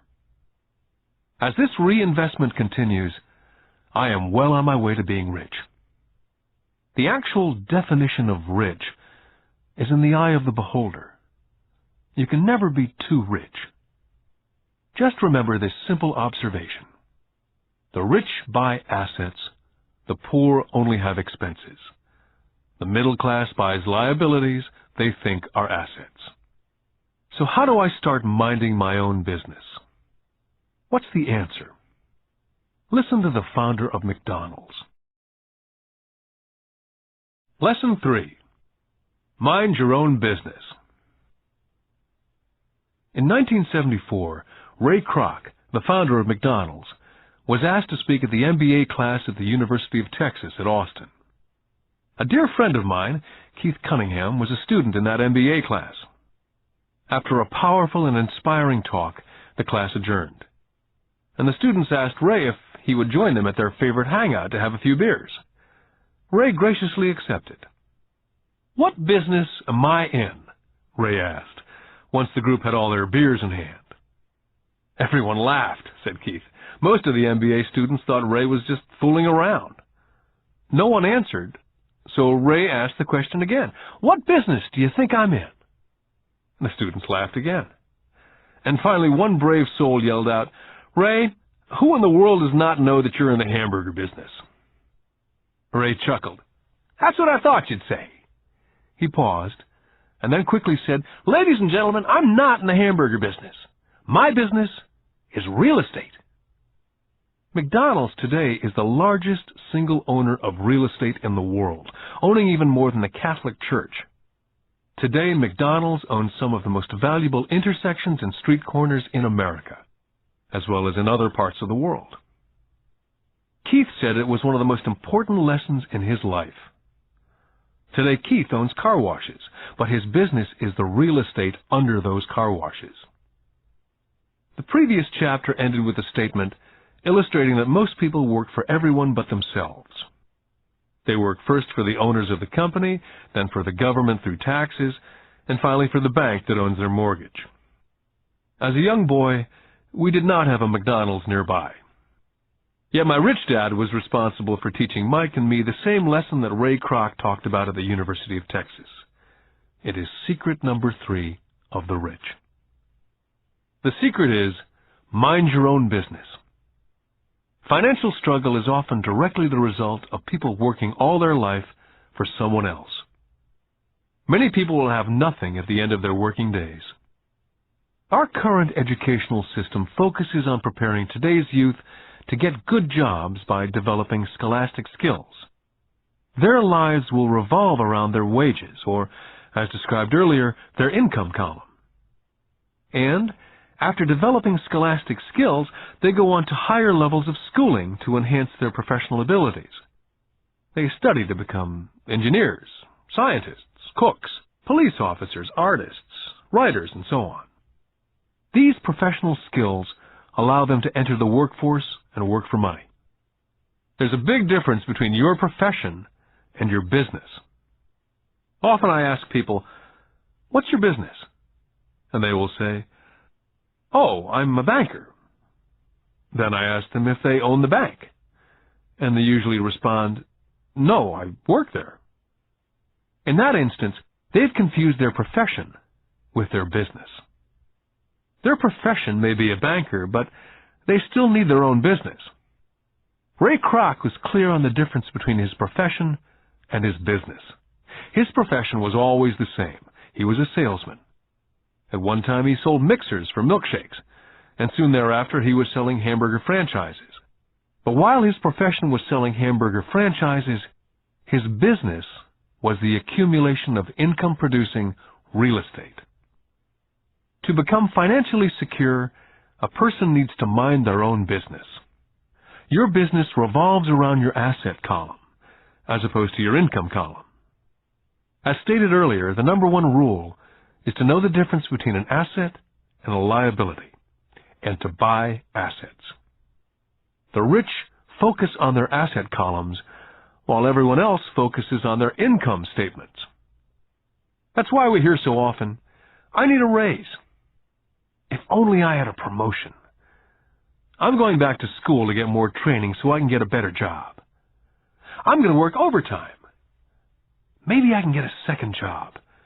I'm quitting in 2 weeks. I found a job that pays more." In some circles, these are sensible ideas. Yet if you listen to Ray Kroc, you're still not minding your own business. These ideas all still focus on the income column, and will only help a person become more financially secure if the additional money is used to purchase income-generating assets. The primary reason the majority of the poor and middle class are fiscally conservative, which means I can't afford to take risks, is that they have no financial foundation. They have to cling to their jobs. They have to play it safe. When downsizing became the in thing to do, millions of workers found out that their largest so-called asset, their home, was eating them alive. Their asset, called a house, still cost them money every month. Their car, another asset, was eating them alive. The golf clubs in the garage that cost $1,000 were not worth $1,000 anymore. Without job security, they had nothing to fall back on. what they thought were assets could not help them survive in a time of financial crisis. So, many people have put themselves in deep financial trouble when they run short of income. To raise cash, they sell their assets. First, their personal assets can generally be sold for only a fraction of the value that's listed in their personal balance sheet. Or, if there's a gain on the sale of the assets, they're taxed on the gain. So again, the government takes its share of the gain, thus reducing the amount available to help them out of debt. That's why I say someone's net worth is often worth less than they think. Start minding your own business. Keep your daytime job, but start buying real assets, not liabilities or personal effects that have no real value once you get them home.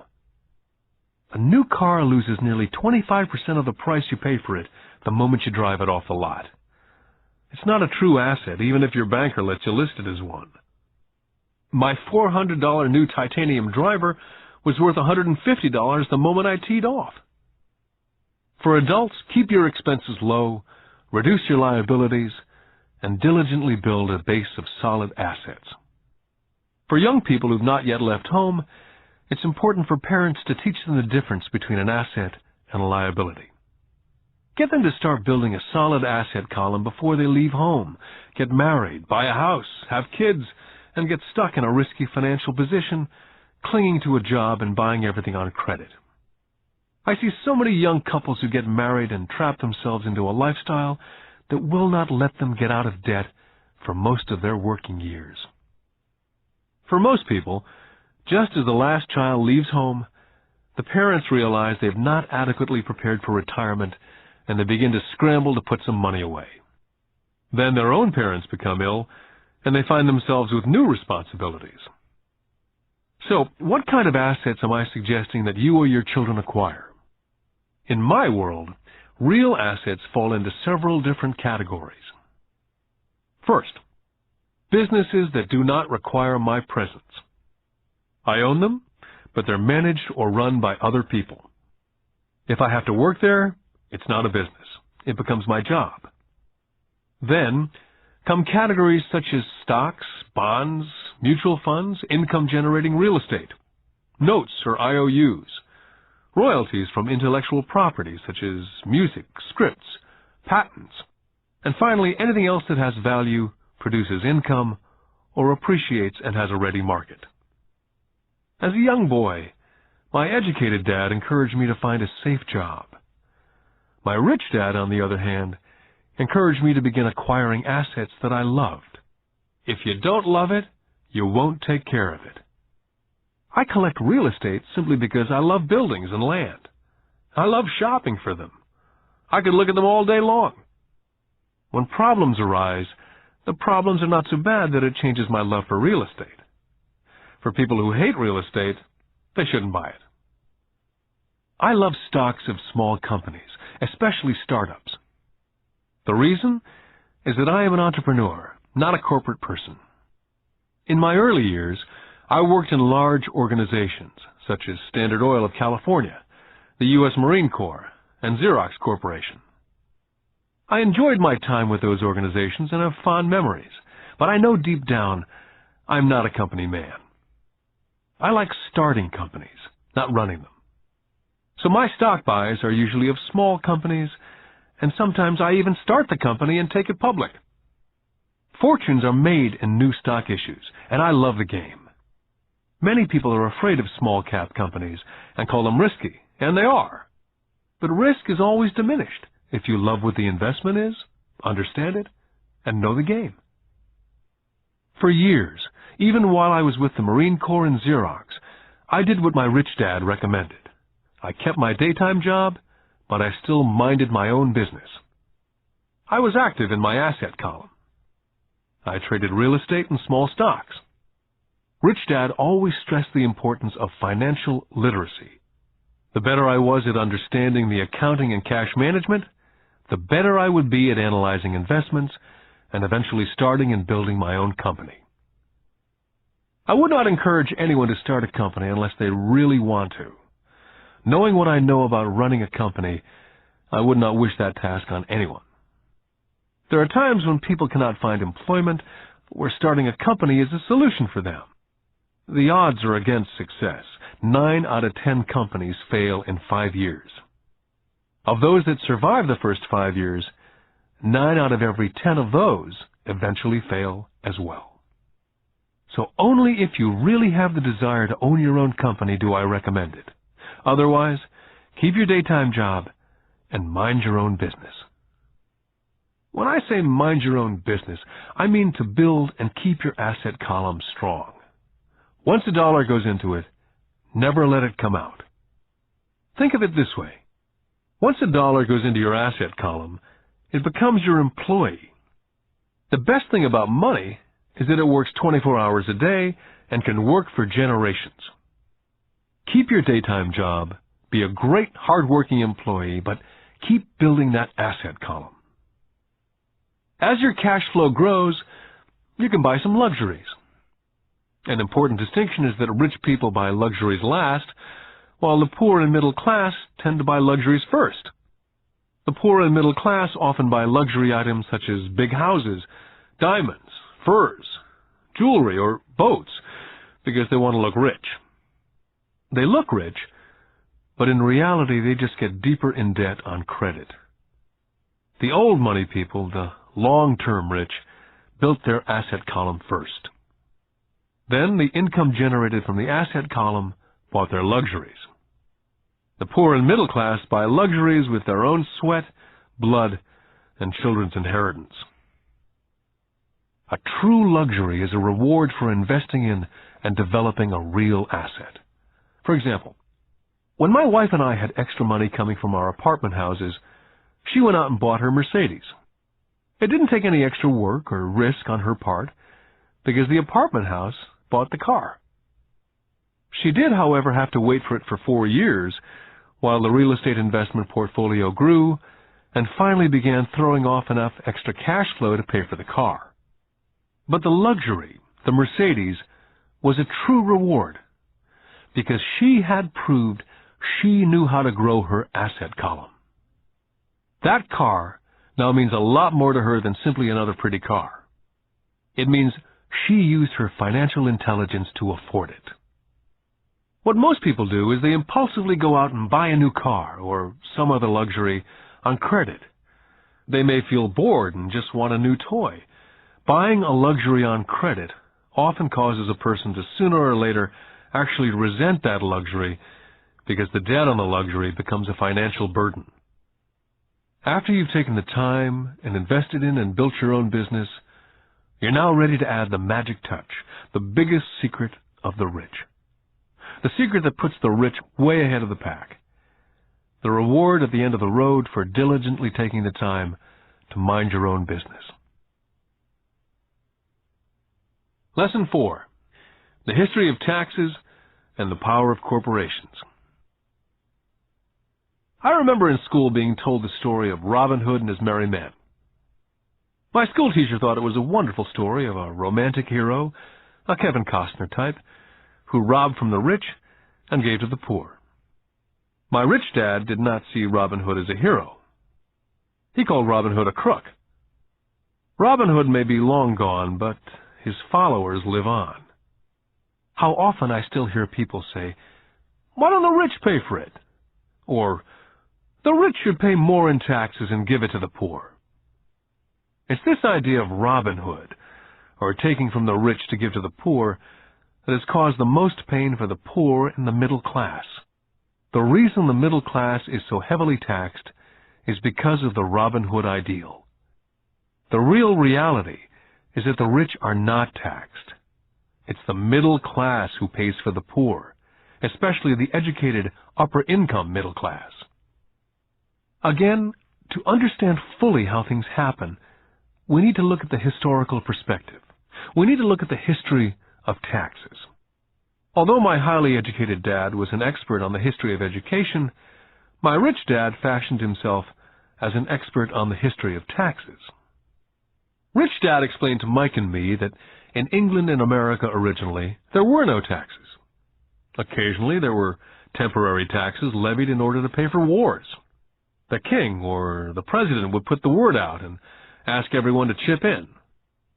Taxes were levied in Britain for the fight against Napoleon from 1799 to 1816. And in America, taxes were levied to pay for the Civil War from 1861 to 1865. In 1874, England made income tax a permanent levy on its citizens. In 1913, an income tax became permanent in the United States with the adoption of the 16th Amendment to the Constitution. What these historical dates fail to reveal is that both of these taxes were initially levied against only the rich. It was this point that Rich Dad wanted Mike and me to understand. He explained that the idea of taxes was made popular and accepted by the majority by telling the poor and the middle class that taxes were created only to punish the rich. This is how the masses voted for the law, and it became constitutionally legal. Although it was intended to punish the rich, in reality it wound up punishing the very people who voted for it, the poor and the middle class. Once government got a taste of money, the appetite grew, said Rich Dad. Your dad and I are exactly opposite. He's a government bureaucrat and I'm a capitalist. We get paid, and our success is measured on opposite behaviors. He gets paid to spend money and hire people. The more he spends and the more people he hires, the larger his organization becomes. In the government, the larger his organization, the more he's respected. On the other hand, within my organization, the fewer people I hire and the less money I spend, the more I'm respected by my investors. That's why I don't like government people. They have different objectives from most business people. As the government grows, more and more tax dollars will be needed to support it.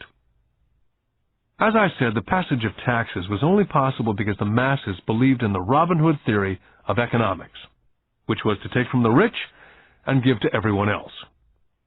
The problem was that the government's appetite for money was so great that taxes soon needed to be levied on the middle class, and from there it kept trickling down. The rich, on the other hand, saw an opportunity. They did not play by the same set of rules. As I've stated, the rich already knew about corporations, which became popular in the days of sailing ships. The rich created the corporation as a vehicle to limit their risk to the assets of each voyage. The rich put their money into a corporation to finance the voyage. The corporation would then hire a crew to sail to the New World to look for treasures. If the ship was lost, the crew lost their lives, but the loss to the rich would be limited only to the money they invested for that particular voyage. It's the knowledge of the power of the legal structure of the corporation that really gives the rich a vast advantage over the poor and the middle class. Having two fathers teaching me, one a socialist and the other a capitalist, I quickly began to realize that the philosophy of the capitalist made more financial sense to me. It seemed to me that the socialists ultimately penalized themselves due to their lack of financial education. No matter what the take-from-the-rich crowd came up with, the rich always found a way to outsmart them. That is how taxes were eventually levied on the middle class. The rich outsmarted the intellectuals solely because they understood the power of money, a subject not taught in schools. How did the rich outsmart the intellectuals? Once the take-from-the-rich tax was passed, cash started flowing into government coffers. Initially, people were happy. Money was handed out to government workers and the rich. It went to government workers in the form of jobs and pensions. It went to the rich via their factories receiving government contracts. The government became a large pool of money, but the problem was the fiscal management of that money. There really is no recirculation. In other words, the government policy, if you were a government bureaucrat, was to avoid having excess money. If you failed to spend your allotted funding, you risked losing it in the next budget. You'd certainly not be recognized for being efficient. Business people, on the other hand, are rewarded for having excess money and are recognized for their efficiency. As this cycle of growing government spending continued, the demand for money increased, and the tax the rich idea was now being adjusted to include lower income levels, down to the very people who voted it in, the poor and the middle class. True capitalists used their financial knowledge to simply find a way to escape. They headed back to the protection of a corporation. A corporation protects the rich.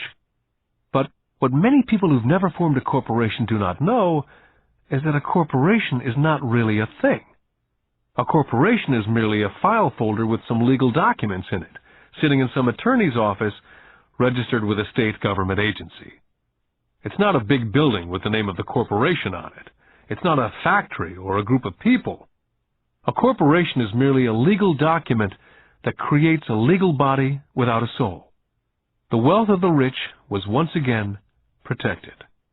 Once again, the use of corporations became popular once the permanent income laws were passed, because the income tax rate of the corporation was less than the individual income tax rates. In addition, as I said earlier, certain expenses could be paid with pre-tax dollars within the corporation.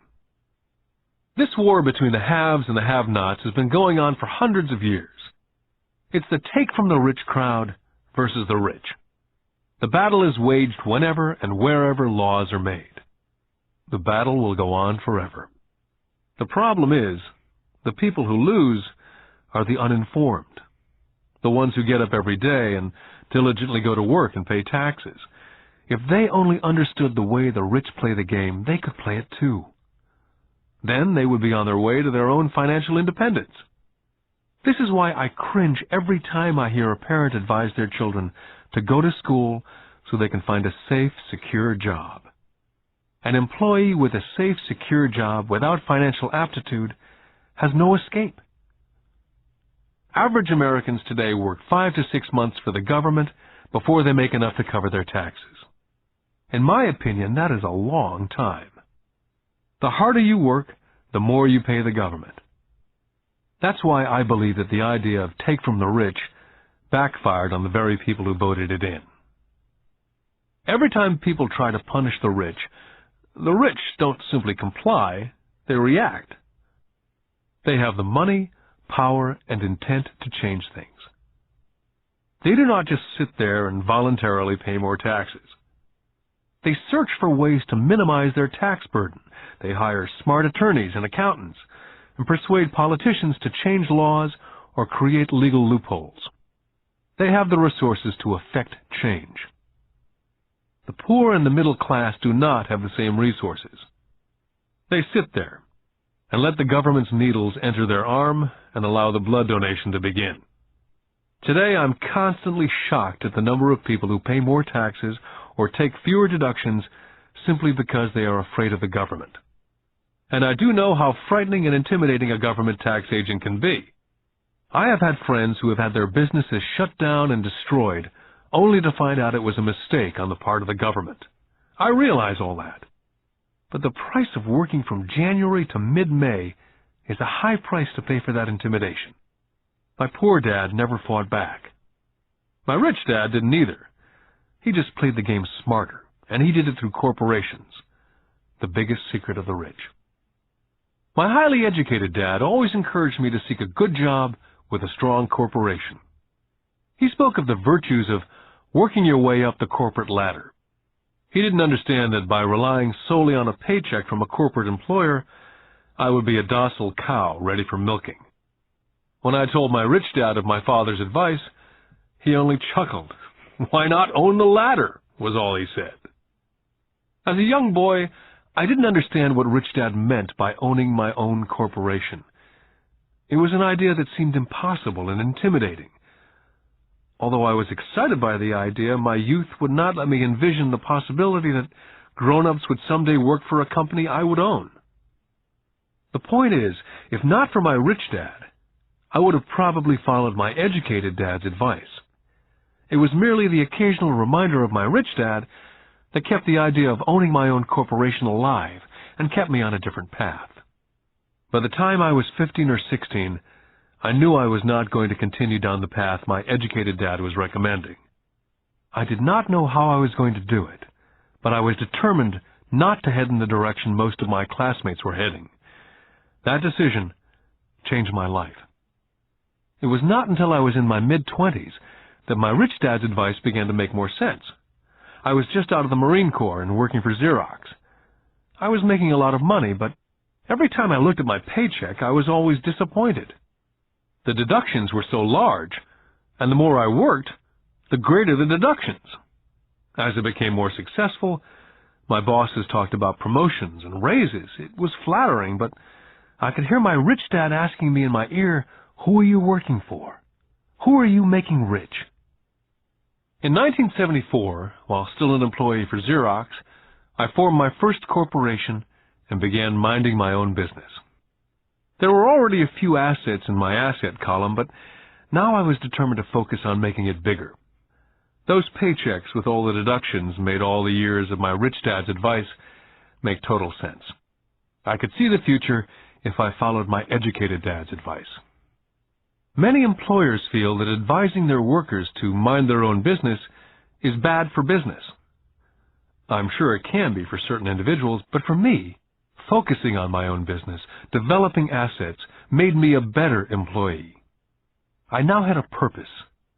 I came in early and worked diligently, amassing as much money as possible so I could begin investing in real estate.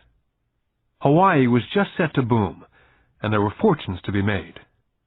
The more I realized we were in the beginning stages of a boom, the more Xerox machines I sold. The more I sold, the more money I made, and of course, the more deductions there were from my paycheck. It was inspiring. I wanted out of the trap of being an employee so badly that I worked harder, not less. By 1978, I was consistently one of the top 5 salespeople in sales, often number 1. I badly wanted out of the rat race. In less than 3 years, I was making more in my own little corporation, which was a real estate holding company, than I was making at Xerox. And the money I was making in my asset column in my own corporation was money working for me, not me pounding on doors selling copiers. My rich dad's advice made much more sense. Soon the cash flow from my properties was so strong that my company bought me my first Porsche. My fellow Xerox salespeople thought I was spending my commissions. I wasn't. I was investing my commissions in assets. My money was working hard to make more money. Each dollar in my asset column was a great employee, working hard to make more employees and buy the boss a new Porsche with before-tax dollars. I began to work harder for Xerox. The plan was working, and my Porsche was the proof. By using the lessons I learned from my rich dad, I was able to get out of the proverbial rat race of being an employee at an early age. It was made possible because of the strong financial knowledge I'd acquired through these lessons. Without this financial knowledge, which I call my financial IQ, my road to financial independence would have been much more difficult. I now teach others through financial seminars in the hope that I may share my knowledge with them. Whenever I do my talks, I remind people that financial IQ is made up of knowledge from 4 broad areas of expertise. The first area is accounting, what I call financial literacy, a vital skill if you want to build an empire. The more money you're responsible for, the more accuracy is required, or the house comes tumbling down. This is the left brain side, or the details. Financial literacy is the ability to read and understand financial statements. This ability allows you to identify the strengths and weaknesses of any business. The second is investing, what I call the science of money-making money. This involves strategies and formulas. This is the right brain side, or the creative side. Next, you must obtain expertise in understanding markets, the science of supply and demand. There's a need to know the technical aspects of the market, which is emotion-driven. The Tickle Me Elmo doll during Christmas 1996 is a case of technical or emotion-driven market. The other market factor is the fundamental or the economic sense of an investment. Does an investment make sense, or does it not make sense based on the current market conditions? Finally, you must understand the law. For instance, utilizing a corporation wrapped around the technical skills of accounting, investing, and markets can aid explosive growth. An individual with the knowledge of the tax advantages and protection provided by a corporation can get rich so much faster than someone who's an employee or a small business sole proprietor. It's like the difference between someone walking and someone flying. The difference is profound when it comes to long-term wealth. A corporation can do so many things that an individual cannot, like pay for expenses before it pays taxes. That is a whole area of expertise that is so exciting, but not necessary to get into unless you have sizable assets or a business. Employees earn and get taxed, and they try to live on what's left. A corporation earns, spends everything it can, and is taxed on anything that's left. It's one of the biggest legal tax loopholes that the rich use. They're easy to set up and are not expensive if you own investments that are producing good cash flow. For example, by owning your own corporation, car payments, insurance, repairs are company expenses. Most restaurant meals are partial expenses, and on and on. All are paid for legally with pre-tax dollars. Lesson 5. The Rich Invent Money. I've been teaching professionally since 1984. It's been a great experience and rewarding. It's also a disturbing profession, for I've taught thousands of individuals, and I see one thing in common in all of us, myself included. We all have tremendous potential, and we are all blessed with gifts.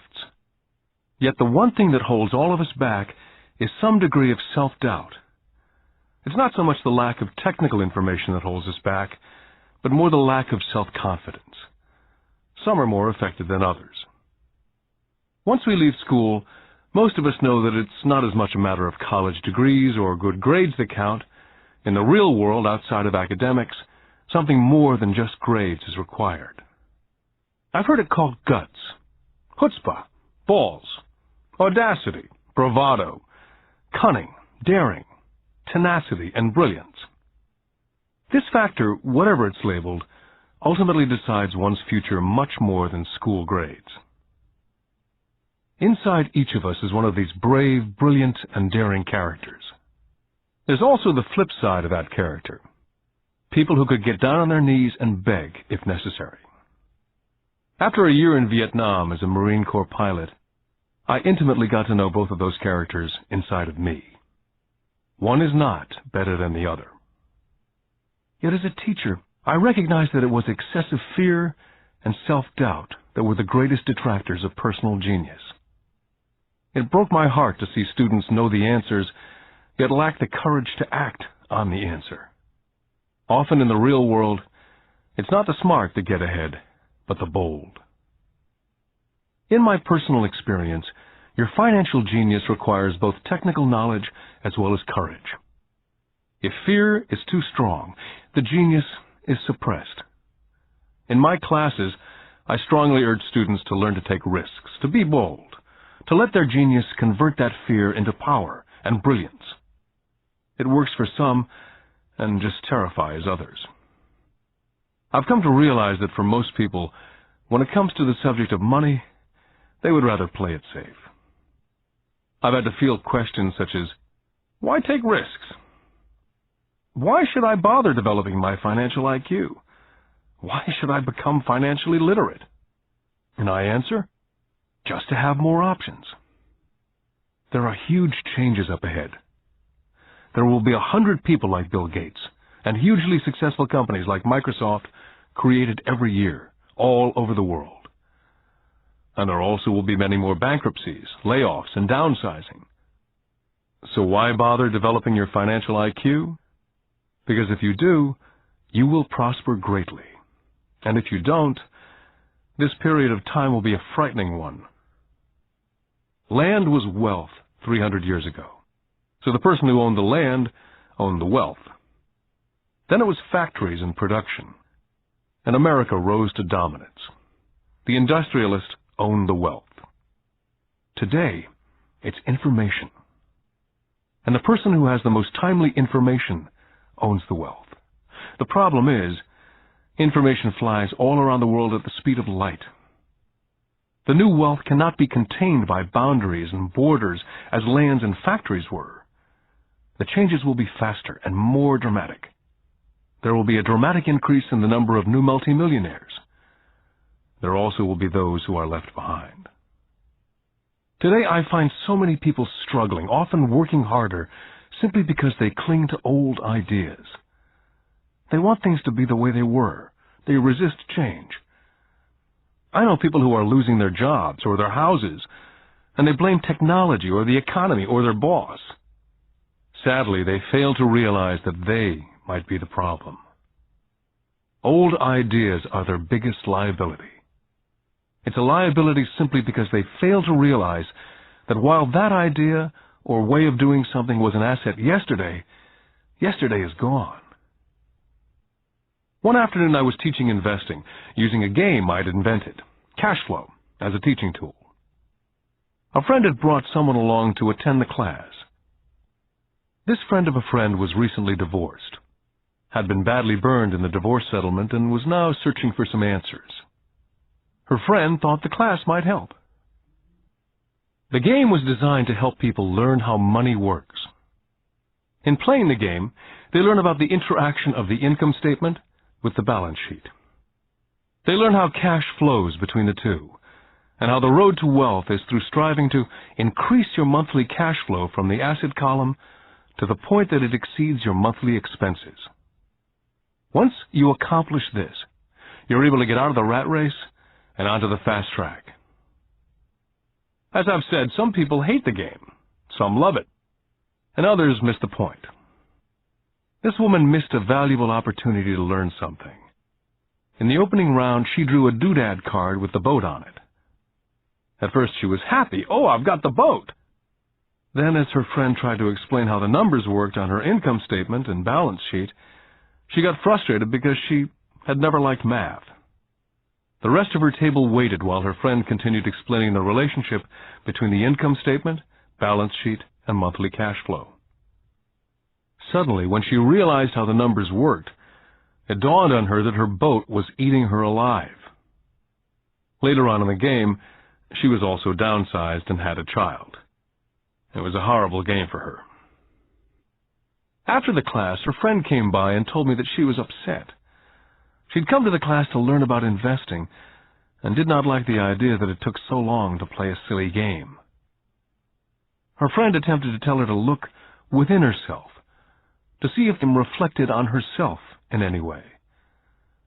With that suggestion, the woman demanded her money back. She said that the very idea that a game could be a reflection of her was ridiculous. Her money was promptly refunded, and she left. Since 1984, I have made millions simply by doing what the school system does not. In school, most teachers lecture. I hated lectures as a student. I was soon bored, and my mind would drift. In 1984, I began teaching via games and simulations. I always encouraged adult students to look at games as reflecting back to what they know and what they needed to learn. Most importantly, a game reflects back on one's behavior. It's an instant feedback system. Instead of the teacher lecturing you, the game is feeding back a personalized lecture, custom-made just for you. The friend of the woman who left later called to give me an update. She said her friend was fine and had calmed down. In her cooling-off period, she could see some relationships between the game and her life. Just like a board game, the world is always providing us with instant feedback.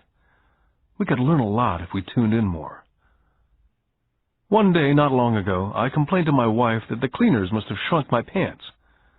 My wife gently smiled and poked me in the stomach to inform me that the pants had not shrunk.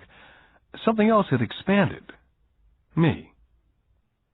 The game Cash Flow was designed to give every player personal feedback. The purpose is to give you options. If you draw the boat card and it puts you into debt, the question is, now what can you do? How many different financial options can you come up with?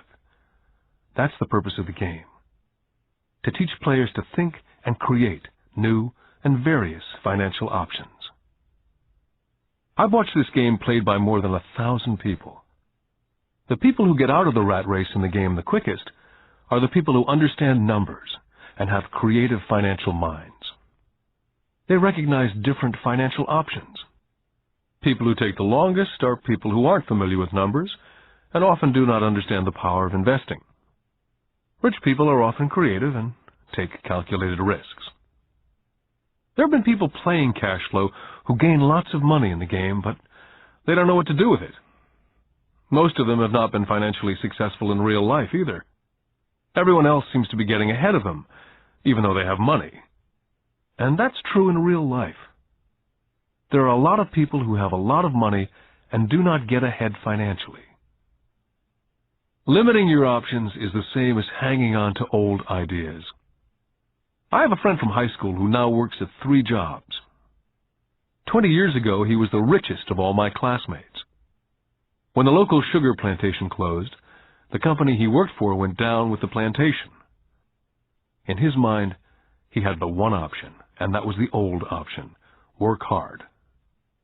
The problem was, he couldn't find an equivalent job that recognized his seniority in the old company. As a result, he's overqualified for the jobs he currently has, so his salary is lower. He now works 3 jobs to earn enough to survive. I've watched people playing cash flow complaining that the right opportunity cards are not coming their way, so they sit there. I know people who do that in real life. They wait for the right opportunity. I've watched people get the right opportunity card and then not have enough money. Then they complain they would have gotten out of the rat race if they'd had more money. So they sit there. I know people in real life who do that also. They see all the great deals, but they have no money. And I have people pull a great opportunity card, read it out loud, and have no idea that it's a great opportunity. They have the money, the time is right, they have the card, but they can't see the opportunity staring at them. They fail to see how it fits into their financial plan for escaping the rat race. And I know more people like that than all the others combined. Most people have an opportunity of a lifetime flash right in front of them, and they fail to see it. A year later, they find out about it after everyone else got rich. Financial intelligence is simply having more options. If the opportunities aren't coming your way, what else can you do to improve your financial position? If an opportunity lands in your lap and you have no money and the bank won't talk to you, what else can you do to get the opportunity to work in your favor? If your hunch is wrong and what you've been counting on doesn't happen, how can you turn a lemon into millions? That is financial intelligence. It's not so much what happens, but how many different financial solutions you can think of to turn a lemon into millions. It's how creative you are in solving financial problems. Most people only know one solution: work hard, save, and borrow. So why would you want to increase your financial intelligence? Because you want to be the kind of person who creates your own luck. You can take whatever happens and make it better. Few people realize that luck is created, just as money is. And if you want to be luckier and create money instead of working hard, then your financial intelligence is important. If you're the kind of person who's waiting for the right thing to happen, you might wait for a long time. It's like waiting for all the traffic lights to be green for 5 miles before starting the trip. As young boys, Mike and I were constantly told by my rich dad that money is not real. Rich Dad occasionally reminded us of how close we came to the secret of money on that first day we got together and began making money out of plaster of Paris. The poor and middle class work for money, he would say. The rich make money. The more real you think money is, the harder you will work for it. If you can grasp the idea that money is not real, you will grow richer faster. What is it? Was a question Mike and I often came back with. What is money if it's not real? What we agree it is, was all Rich Dad would say. The single most powerful asset we all have is our mind. If it's trained well, it can create enormous wealth in what seems to be an instant. I'll give you a simple example of creating money. In the early 1990s, the economy of Phoenix was horrible. I was watching the TV show Good Morning America when a financial planner came on and began forecasting doom and gloom. His advice was to save money. Put $100 away every month, he said, and in 40 years you will be a multimillionaire. Well, putting money away every month is a sound idea. It is one option, the option most people subscribe to. The problem is this. It blinds the person from what's really going on. They miss major opportunities for much more significant growth of their money. The world is passing them by. As I said, the economy was terrible at that time. For investors, this is the perfect market condition. A chunk of my money was in the stock market and in apartment houses. I was short of cash. Because everyone was giving stuff away, I was buying. I was not saving money, I was investing. My wife and I had more than $1 million in cash working in a market that was rising fast. It was the best opportunity to invest. The economy was terrible. I just could not pass up these small deals. Houses that were once $100,000 were now $75,000. But instead of shopping at the local real estate office, I began shopping at the bankruptcy attorney's office or the courthouse steps. In these shopping places, a $75,000 house could sometimes be bought for $20,000 or less. For $2,000, which was loaned to me from a friend for 90 days for $200, I gave an attorney a cashier's check as a down payment. While the acquisition was being processed, I ran an ad in the paper advertising a $75,000 house for only $60,000 and no money down. The phone rang hard and heavy. Prospective buyers were screened, and once the property was legally mine, all the prospective buyers were allowed to look at the house. It was a feeding frenzy. The house sold in a few minutes. I asked for a $2,500 processing fee, which they gladly handed over, and the escrow and title company took over from there. I returned the $2,000 to my friend with an additional $200. He was happy, the home buyer was happy, the attorney was happy, and I was happy. I'd sold a house for $60,000 that cost me $20,000. The $40,000 was created from money in my asset column in the form of a promissory note from the buyer. Total working time, 5 hours. During this depressed market, my wife and I were able to do 6 of these simple transactions in our spare time.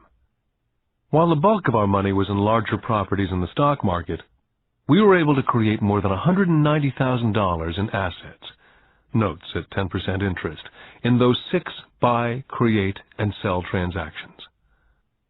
That comes to approximately $19,000 a year income, much of it sheltered through our private corporation. Much of that $19,000 a year goes to pay for our company cars, gas, trips, insurance, dinners with clients, and other things. By the time the government gets a chance to tax that income, it's been spent on legally allowed pre-tax expenses. This was a simple example of how money is invented, created, and protected using financial intelligence. Ask yourself how long it would take to save $190,000. Would the bank pay you 10% interest on your money? And the note is good for 30 years.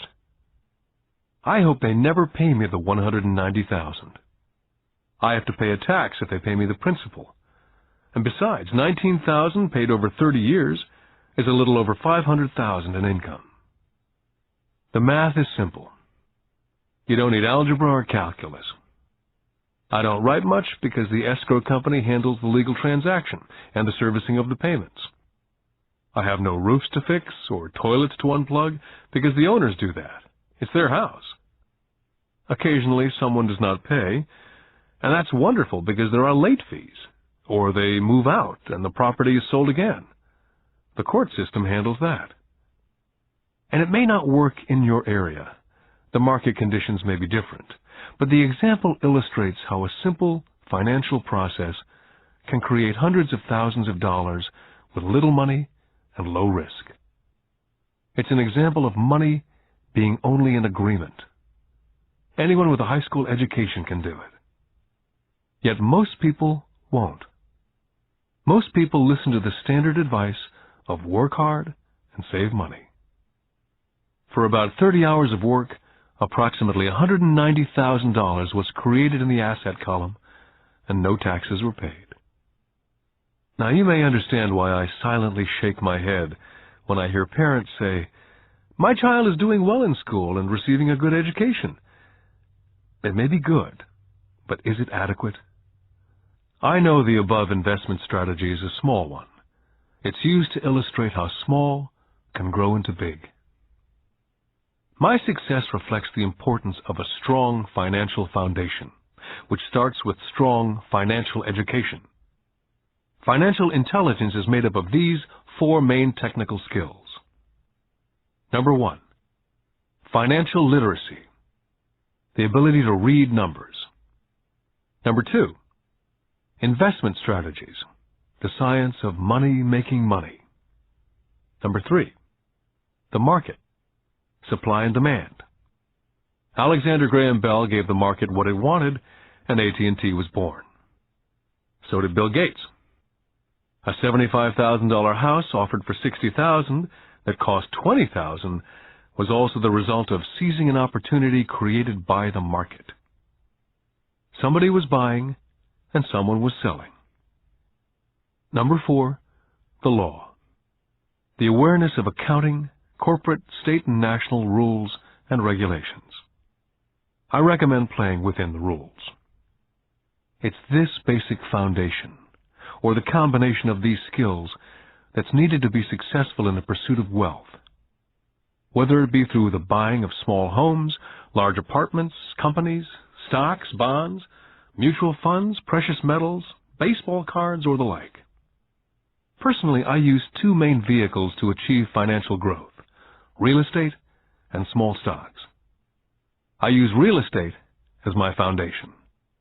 Day in and day out, my properties provide cash flow and occasional spurts of growth in value. The small cap stocks are used for fast growth. I do not recommend anything that I do. The examples are just that, examples. If the opportunity is too complex, and I do not understand the investment, I don't do it. Simple math and common sense is all that's needed to do well financially.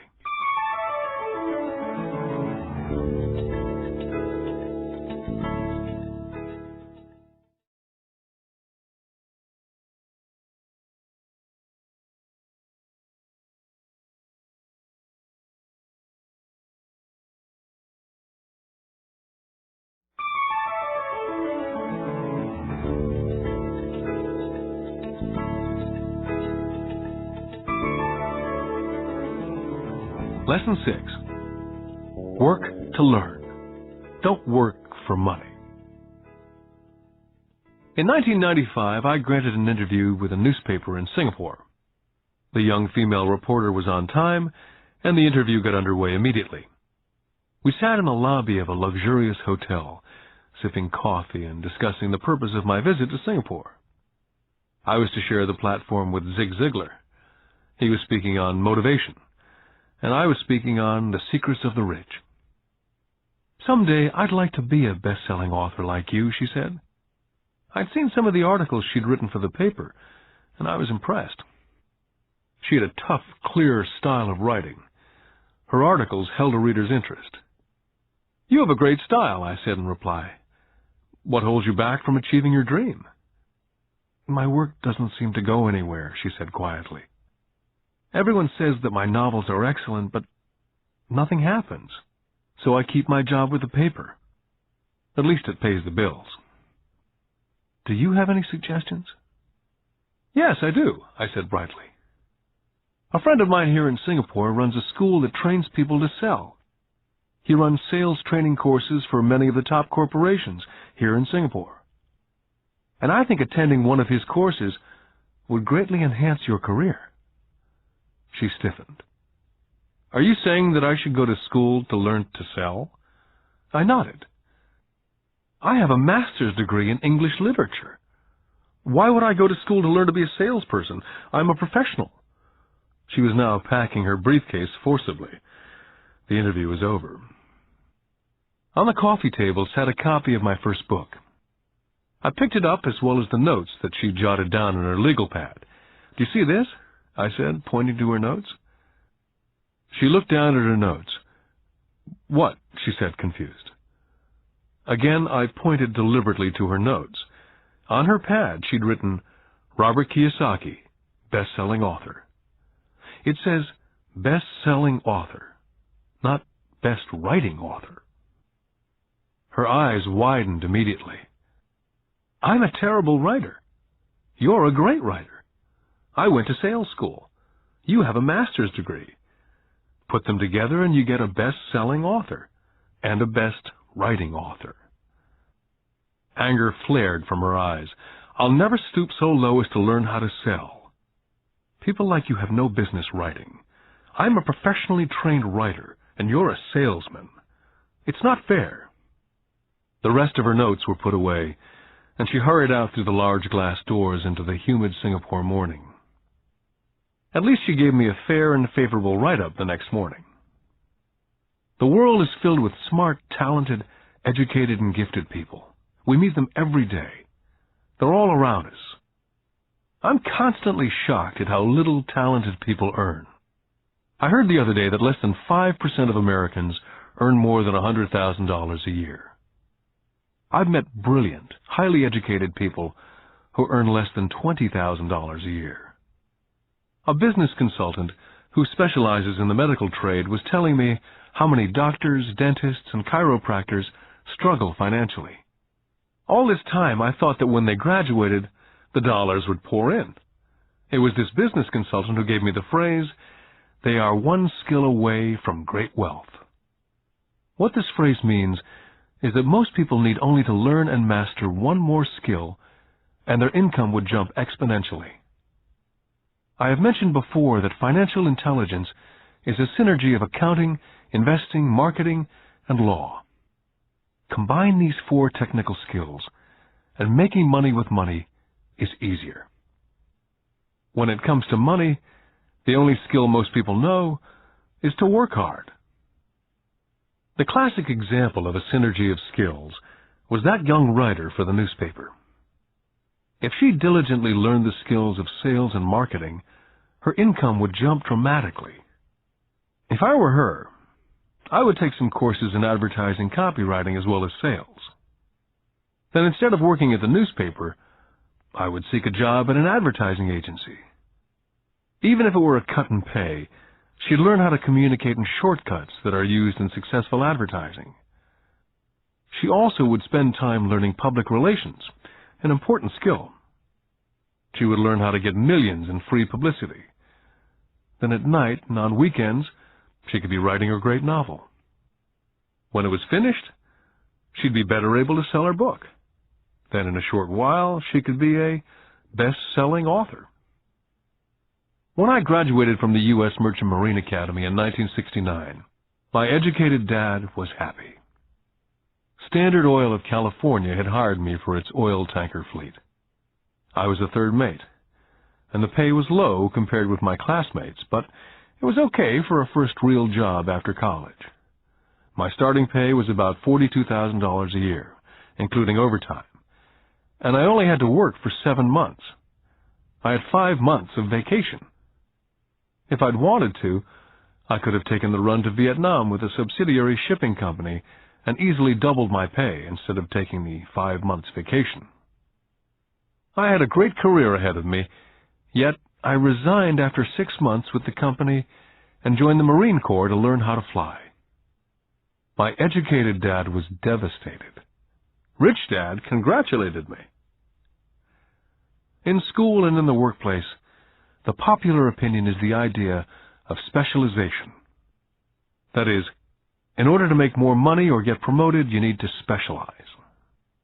That is why medical doctors immediately begin to seek a specialty, such as orthopedics or pediatrics. The same is true for accountants, architects, lawyers, pilots, and others. My educated dad believed in the same dogma, That's why he was thrilled when he eventually achieved his doctorate. He often admitted that schools reward people who study more and more about less and less. Rich Dad encouraged me to do exactly the opposite. You want to know a little about a lot, was his suggestion. That's why for years I worked in different areas of his companies. For a while I worked in his accounting department. Although I would probably never have been an accountant, he wanted me to learn via osmosis.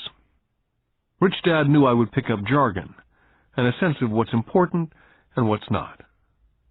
I also worked as a busboy and construction worker, as well as in sales, reservations, and marketing.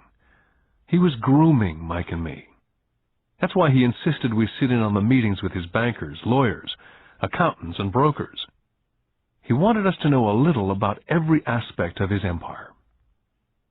Educated Dad thought I went to school to learn to be a ship's officer. Rich Dad knew that I went to school to study international trade. So as a student, I made cargo runs navigating large freighters, oil tankers, and passenger ships to the Far East and the South Pacific. Rich Dad emphasized that I stay in the Pacific instead of taking ships to Europe, because he knew that the emerging nations were in Asia, not Europe. While most of my classmates, including Mike, were partying at their fraternity houses, I was studying trade, people, business styles and cultures in Japan, Taiwan, Thailand, Singapore, Hong Kong, Vietnam, Korea, Tahiti, Samoa, and the Philippines. I also was partying, but it was not in any frat house. I grew up rapidly. Educated Dad could not understand why I decided to quit and join the Marine Corps. I told him I wanted to learn to fly, but really I wanted to learn to lead troops. Rich Dad explained to me that the hardest part of running a company is managing people. He'd spent 3 years in the Army. My educated dad was draft exempt. Rich Dad told me of the value of learning to lead men into dangerous situations. Leadership is what you need to learn next, he said. If you're not a good leader, you'll get shot in the back, just like they do in business. Returning from Vietnam in 1973, I resigned my commission, even though I loved flying. I found a job with Xerox Corporation. I joined it for one reason, and it was not for the benefits. I was a shy person, and the thought of selling was the most frightening subject in the world. Xerox is one of the best sales training programs in America. Rich Dad was proud of me. My educated dad was ashamed. Being an intellectual, he thought that salespeople were below him. I worked with Xerox for 4 years, until I overcame my fear of knocking on doors and being rejected. Once I could consistently be in the top 5 in sales, I again resigned and moved on, leaving behind another great career with an excellent company. In 1977, I formed my first company. Rich Dad had groomed Mike and me to take over companies, so I now had to learn to form them and put them together. My first product, the nylon and Velcro wallet, was manufactured in the Far East and shipped to a warehouse in New York, near where I had gone to school. My formal education was complete, and it was time to test my wings. If I failed, I went broke. Rich Dad thought it best to go broke before 30. You still have time to recover, was his advice. On the eve of my 30th birthday, my first shipment left Korea for New York. Today, I still do business internationally, and as my rich dad encouraged me to do, I keep seeking the emerging nations. Today, my investment company invests in South America, Asia, Norway, and Russia.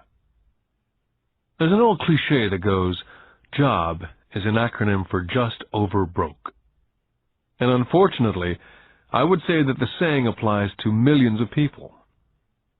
Because school does not think financial intelligence is an intelligence, most workers live within their means. They work and they pay bills. There's another horrible management theory that goes, workers work hard enough to not be fired, and owners pay just enough so that workers won't quit. And if you look at the pay scales of most companies, Again, I would say there is a degree of truth in that statement. The net result is that most workers never get ahead. They do what they've been taught to do. Get a secure job. Most workers focus on working for pay and benefits that reward them in the short term, but is often disastrous in the long run. Instead, I recommend to young people to seek work for what they will learn more than what they will earn. Look down the road at what skills they want to acquire before choosing a specific profession, and before getting trapped in the rat race. When I speak to adults who want to earn more money, I always recommend the same thing. I suggest taking a long view of their life. Instead of simply working for the money and security, which I admit are important, I suggest they take a second job that will teach them a second skill. Often I recommend joining a network marketing company, also called multi-level marketing, if they want to learn sales skills. Some of these companies have excellent training programs that help people get over their fear of failure and rejection, which are the main reasons people are unsuccessful. Education is more valuable than money in the long run.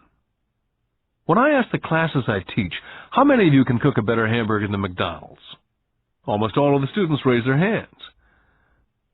I then ask, so if most of you can cook a better hamburger, how come McDonald's makes more money than you? The answer is obvious. McDonald's is excellent at business systems.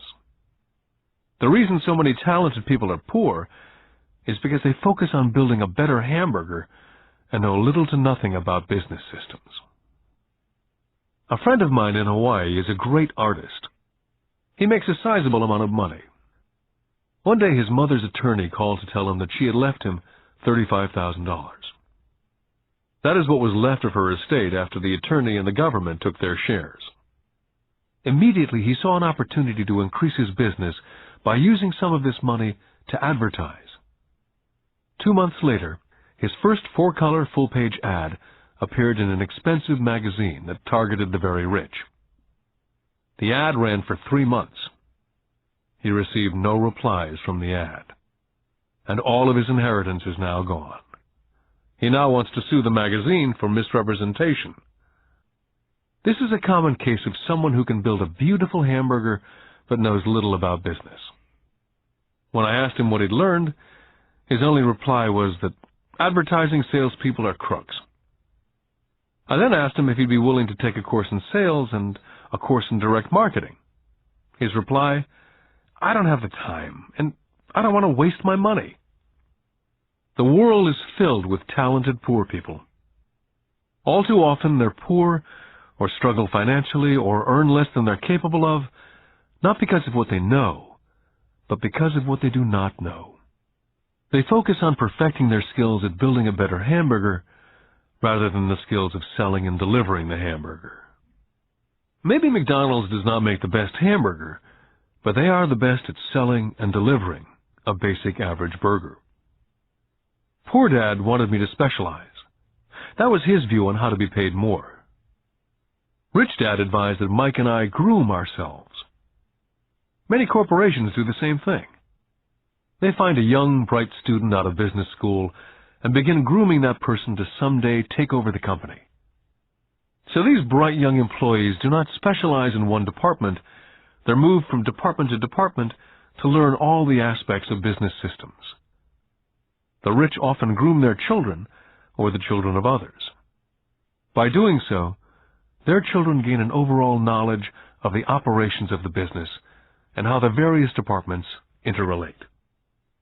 For the World War II generation, it was considered bad to skip from company to company. Today, it's considered smart. Since people will skip from company to company rather than seek greater specialization, why not seek to learn more than earn? In the short term, it may earn you less. In the long term, it will pay off in large dividends. The main management skills needed for success are the management of cash flow, the management of systems, including yourself and time with family, and the management of people. The most important specialized skills are sales and understanding marketing. It's the ability to sell, Therefore, to communicate to another human being, be it a customer, employee, boss, spouse, or child, that is the base skill of personal success. It is communication skills such as writing, speaking, and negotiating that are crucial to a life of success. It's a skill that I work on constantly, attending courses or buying educational tapes to expand my knowledge. Rich Dad encouraged Mike and me to know a little about a lot. He encouraged us to work with people smarter than we were, and to bring smart people together to work as a team. Today it would be called a synergy of professional specialties. Today I meet ex-school teachers earning hundreds of thousands of dollars a year. They earn that much because they have specialized skills in their field, as well as other skills. They can teach as well as sell and market. I know of no other skills to be more important than selling as well as marketing. The skills of selling and marketing are difficult for most people, primarily due to their fear of rejection. The better you are at communicating, negotiating, and handling your fear of rejection, the easier life is. Just as I advise that newspaper writer who wanted to become a best-selling author, I advise anyone else today. Being technically specialized has its strengths as well as its weaknesses. I have friends who are geniuses, but they cannot communicate effectively with other human beings, and as a result, their earnings are pitiful. I advise them to just spend a year learning to sell. And even if they earn nothing, their communication skills will improve, and that is priceless. Getting started. I wish I could say acquiring wealth was easy for me, but it wasn't. So in response to the question, how do I start, I offer the thought process I go through on a day-by-day basis. It really is easy to find great deals. I promise you that. It's just like riding a bike. After a little wobbling, it's a piece of cake. But when it comes to money, it's the determination to get through the wobbling that's a personal thing. To find million-dollar deals of a lifetime requires us to call on our financial genius. I believe that each of us has a financial genius within us. The problem is, our financial genius lies asleep, waiting to be called upon. It lies asleep because our culture has educated us into believing that the love of money is the root of all evil.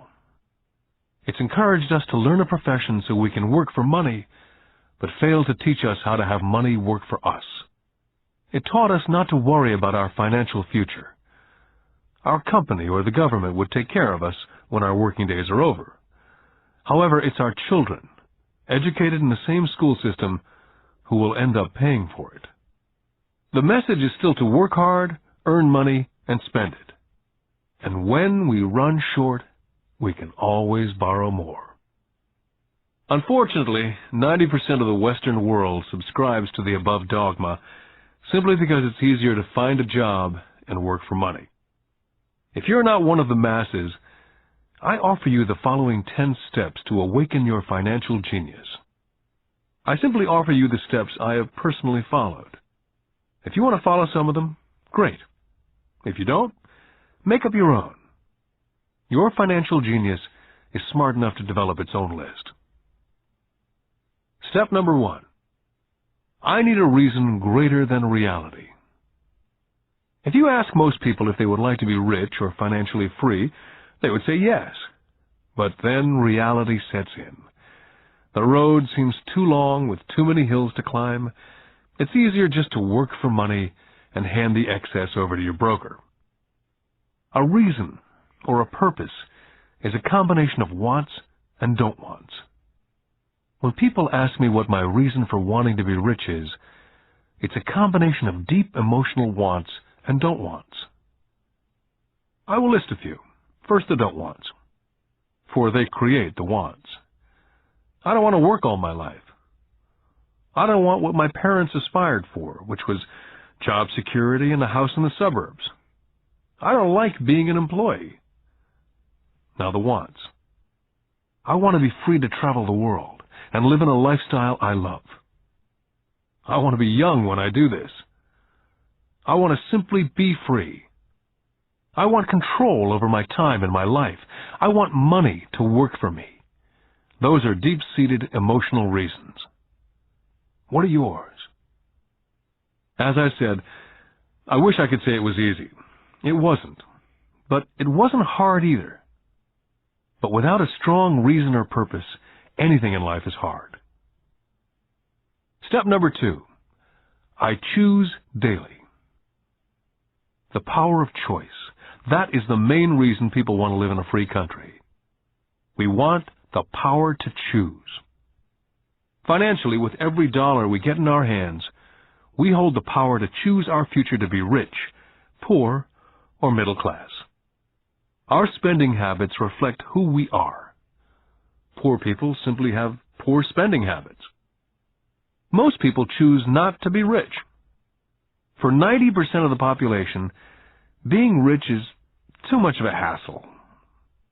So they invent sayings that go, "I'm not interested in money," or "I'll never be rich," or "I don't have to worry, I'm still young," or "When I make some money, then I'll think about my future," or "My husband, wife handles the finances." The problem with those statements is they rob the person who chooses to think such thoughts of two things. One is time, which is your most precious asset, and 2 is learning. Just because you have no money, it shouldn't be an excuse to not learn. But that is a choice we all make daily. The choice of what we do with our time, our money, and what we put in our heads. That is the power of choice. All of us have choice. I just choose to be rich, and I make that choice every day. Step number 3. Choose friends carefully. First of all, I do not choose my friends by their financial statements. I have friends who have actually taken the vow of poverty, as well as friends who earn millions every year. The point is, I learn from all of them, and I consciously make the effort to learn from them. But there's one distinction that I'd like to point out. I've noticed that my friends with money talk about money, and I do not mean brag.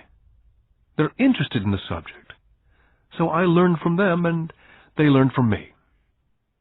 My friends whom I know are in dire straits financially do not like talking about money, business, or investing. They often think it rude. So I also learn from my friends who struggle financially. I find out what not to do. Step number 4. Master a formula and then learn a new one. In order to make bread, every baker follows a recipe, even if it's only held in their head. The same is true for making money. That's why money is often called dough. When it comes to money, the masses generally have one basic formula they learned in school, and that is work for money. The formula I see that is predominant in the world is that every day millions of people get up and go to work, earn money, pay bills, balance checkbooks, buy some mutual funds, and go back to work. That is the basic formula or recipe. If you're tired of what you're doing or you're not making enough, it's simply a case of changing the formula via which you make money. Years ago, when I was 26, I took a weekend class called How to Buy Real Estate Foreclosures. I learned a formula. The next trick was to have the discipline to actually put into action what I had learned. That is where most people stop. For 3 years while working for Xerox, I spent my spare time learning to master the art of buying foreclosures. I've made several $1 million using that formula, but today it's too slow, and too many other people are doing it. So after I mastered that formula, I went in search of other formulas. For many of the classes, I did not use the information I learned directly, but I always learned something new. Step number 5. Pay yourself first. The power of self-discipline. If you cannot get control of yourself, do not try to get rich. You might first want to join the Marine Corps or some religious order so you can get control of yourself. It makes no sense to invest make money, and blow it. It's the lack of self-discipline that causes most lottery winners to go broke soon after winning millions. It's the lack of self-discipline that causes people who get a raise to immediately go out and buy a new car or take a cruise. It's difficult to say which of the 10 steps is the most important, but of all the steps, this step is probably the most difficult to master if it's not already a part of your makeup. I would venture to say that it's the lack of personal self-discipline that is the number one delineating factor between the rich, poor, and middle class. I do not take the saying, "pay yourself first," lightly. The Richest Man in Babylon by George Clason is where the statement, "pay yourself first," comes from. Millions of copies have been sold. But while millions of people freely repeat that powerful statement, few follow the advice. For those who do follow it, their financial statement, income statement, and balance sheet shows income flowing into assets and assets supplying income. Each month, these people allocate money to their asset column before they pay their monthly expenses. Although millions of people have read Clason's book and understand the words "pay yourself first," in reality they pay themselves last. Now I can hear the howls from those of you who sincerely believe in paying your bills first. And I can hear all the responsible people who pay their bills on time. I'm not saying be irresponsible and not pay your bills. All I'm saying is do what the program says, which is pay yourself first. The reason I don't have high credit card debt and doodad debt is because I want to pay myself first. Although I pay my bills last, I am financially astute enough to not get into a tough financial situation. To ensure paying yourself first, don't get into large debt positions that you have to pay for. Keep your expenses low. Build up assets first. Then, buy the big house or a nice car. Being stuck in the rat race is not intelligent. And when you come up short, let the pressure build and don't dip into your savings or investments. Use the pressure to inspire your financial genius to come up with new ways of making more money and then pay your bills. You will have increased your ability to make more money as well as your financial intelligence. Step number 6. Pay your brokers well. I often see people posting a sign in front of their house that says, "For sale by owner." Or I see on TV today many people claiming to be discount brokers. My rich dad taught me to take the opposite tack. He believed in paying professionals well, and I have adopted that policy also. Today I have expensive attorneys, accountants, real estate brokers, and stockbrokers. Why? Because if, and I do mean if, the people are professionals, their services should make you money. And the more money they make, the more money I make. We live in an information age. Information is priceless. A good broker should provide you with information as well as take the time to educate you as to its meaning. Step number 7. Be an Indian giver. This is the power of getting something for nothing. When the first white settlers came to America, they were taken aback by a cultural practice some American Indians had. For example, if a settler was cold, the Indian would give the person a blanket. Mistaking it for a gift, the settler was often offended when the Indian asked for it back. The Indians also got upset when they realized the settlers did not want to give it back. That is where the term Indian giver came from. A simple cultural misunderstanding. In the world of the asset column, being an Indian giver is vital to wealth. The sophisticated investor's first question is, how fast do I get my money back? They also want to know what they get for free, also called a piece of the action. That is why the ROI, or return of and on investment, is so important. Frequently, my broker will call me and recommend I move a sizable amount of money into the stock of a company that he feels is just about to make a move that will add value to the stock, like announcing a new product. I will move my money in for a week to a month while the stock moves up. Then I pull my initial dollar amount out and stop worrying about the fluctuations of the market because my initial money is back and ready to work on another asset.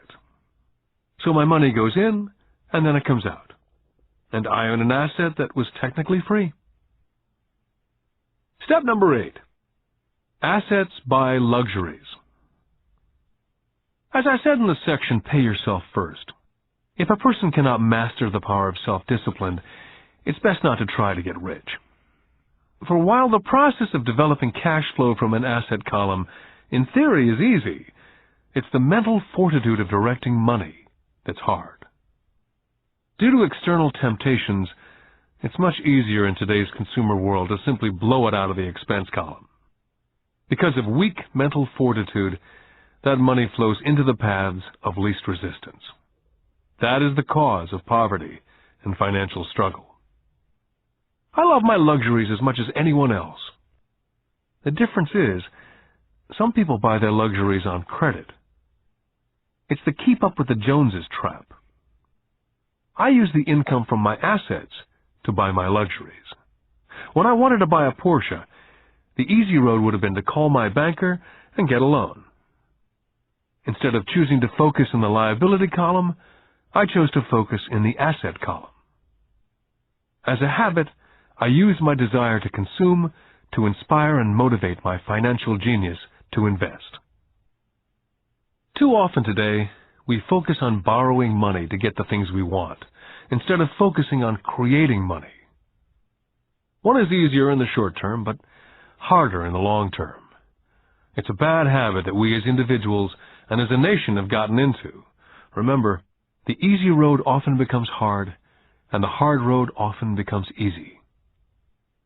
The earlier you can train yourself and those you love to be masters of money, the better. Money is a powerful force. Unfortunately, people use the power of money against them. If your financial intelligence is low, money will run all over you. It will be smarter than you. If money is smarter than you will work for it all your life. Step number 9. The need for heroes. When I was a kid, I greatly admired Willie Mays, Hank Aaron, Yogi Berra. They were my heroes. As a kid playing Little League, I wanted to be just like them. I treasured their baseball cards. I wanted to know everything about them. I knew the stats, the RBI, the ERAs, their batting averages, how much they got paid, and how they came up from the minors. I wanted to know everything because I wanted to be just like them. Every time, as a 9 or 10-year-old kid, when I stepped up to bat or played first base or catcher, it wasn't me. I was Yogi or Hank. It's one of the most powerful ways we learn that we often lose as adults. We lose our heroes. We lose our naivete. I have new heroes as I grow older. I have golf heroes such as Peter Jacobsen, Fred Couples, and Tiger Woods. I copy their swings and do my best to read everything I can about them. I also have heroes such as Donald Trump, Warren Buffett, Peter Lynch, George Soros, and Jim Rogers. In my older years, I know their stats, just like I knew the ERAs and RBI of my baseball heroes. I follow what Warren Buffett invests in and read anything I can about his point of view on the market. I read Peter Lynch's book to understand how he chooses stocks. And I read about Donald Trump, trying to find out how he negotiates and puts deals together. Just as I was not me when I was up to bat, when I'm in the market or I'm negotiating a deal, I am subconsciously acting with the bravado of Trump. Or when analyzing a trend, I look at it as though Peter Lynch were doing it. By having heroes, we tap into a tremendous source of raw genius. But heroes do more than simply inspire us. Heroes make things look easy. It's the making it look easy that convinces us to want to be just like them. If they can do it, so can I. Step number 10. Teach and you shall receive. Both of my dads were teachers. My rich dad taught me a lesson I've carried all my life, and that was the necessity of being charitable or giving. My educated dad gave a lot by the way of time and knowledge, but almost never gave money. As I said, he usually said that he would give when he had some extra money. Of course, there was rarely any extra. My rich dad gave money as well as education. He believed firmly in tithing. If you want something, you first need to give, he would always say. When he was short of money, he simply gave money to his church or to his favorite charity. If I could leave one single idea with you, it's that idea. Whenever you feel short or in need of something, give what you want first, and it will come back in buckets. That's true for money, a smile, love, friendship. I know it's often the last thing a person may want to do, but it's always worked for me. I just trust that the principle of reciprocity is true, and I give what I want. My rich dad would often say, poor people are more greedy than rich people. He would explain that if a person was rich, that person was providing something that other people wanted. In my life, over all these years, whenever I felt needy or short of money or short of help, I simply went out and found in my heart what I wanted and decided to give it first. And when I gave, it always came back. It reminds me of the story of the guy sitting with firewood in his arms on a cold, freezing night, and he's yelling at the pot-bellied stove, "When you give me some heat, then I'll put some wood in."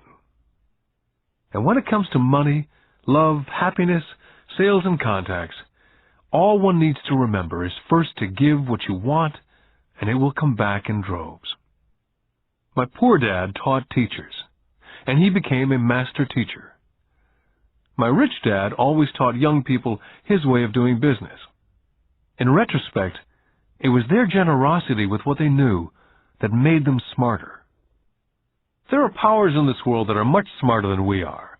You can get there on your own, but it's easier with the help of the powers that be. All you need to be is generous with what you have, and the powers will be generous with you. Take action. All of you were given two great gifts, your mind and your time. It is up to you to do what you please with both. With each dollar bill that enters your hand, you and only you have the power to determine your destiny. Spend it foolishly, you choose to be poor. Spend it on liabilities, you join the middle class. Invest it in your mind and learn how to acquire assets, and you will be choosing wealth as your goal and your future. The choice is yours and only yours.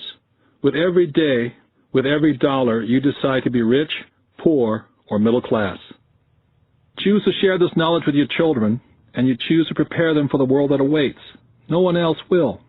You and your children's future will be determined by choices you make today, not tomorrow. This has been a Time Warner Audiobooks production of Rich Dad, Poor Dad, written by Robert Kiyosaki with Sharon L. Lecter, CPA, and read by Stephen Hoy, featuring an introduction by Robert Kiyosaki. Executive producer, Maya Thomas.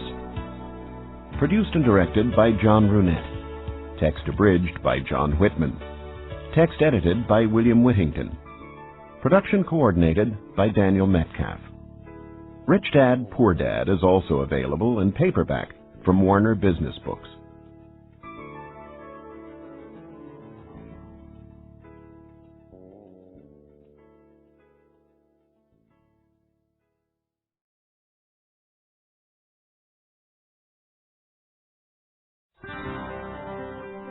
Here's a sample from audio bestseller Rich Dad's Cash Flow Quadrant, a guide to financial freedom, written by Robert T. Kiyosaki with Sharon L. Lecter, CPA. When people ask why Kim and I were homeless back in 1985, I tell them it was because of what my rich dad taught me about money. For me, money is important, yet I did not want to spend my life working for it. That is why I did not want a job. If we were going to be responsible citizens, Kim and I wanted to have our money work for us rather than spend our lives physically working for money. That is why the cash flow quadrant is so important. It distinguishes between the different ways in which money is generated. There are ways of being responsible and creating money other than physically working for it. But in order to embrace wealth, it is essential to understand your relation to it. My highly educated dad had a strong belief that the love of money was evil, that to profit excessively meant you were greedy. He often said, "I'll never be rich," or "investing is risky," or "money isn't everything." My rich dad had a different point of view. He thought it foolish to spend your life working for money and pretend that money was not important. Rich dad believed that life was more important than money, but money was important for supporting life. He often said, "You only have so many hours a day, and you can only work so hard. So why work hard for money? Learn to have money, and people work hard for you, and you can be free to do the things that are important." To my rich dad, what was important was to have lots of time to raise his kids, to have money to donate to charities and projects he supported, to bring jobs and financial stability to the community, to have time and money to take care of his health, and to be able to travel the world with his family. "Those things take money," said Rich Dad. "That is why money is important to me. Money is important, but I don't want to spend my life working for it." It was my rich dad who often referred to the cash flow quadrant when I was a young boy. He would explain to me the difference between someone who was successful on the left side versus the right side. Having two dynamic and successful father figures around me gave meaning to what each was saying.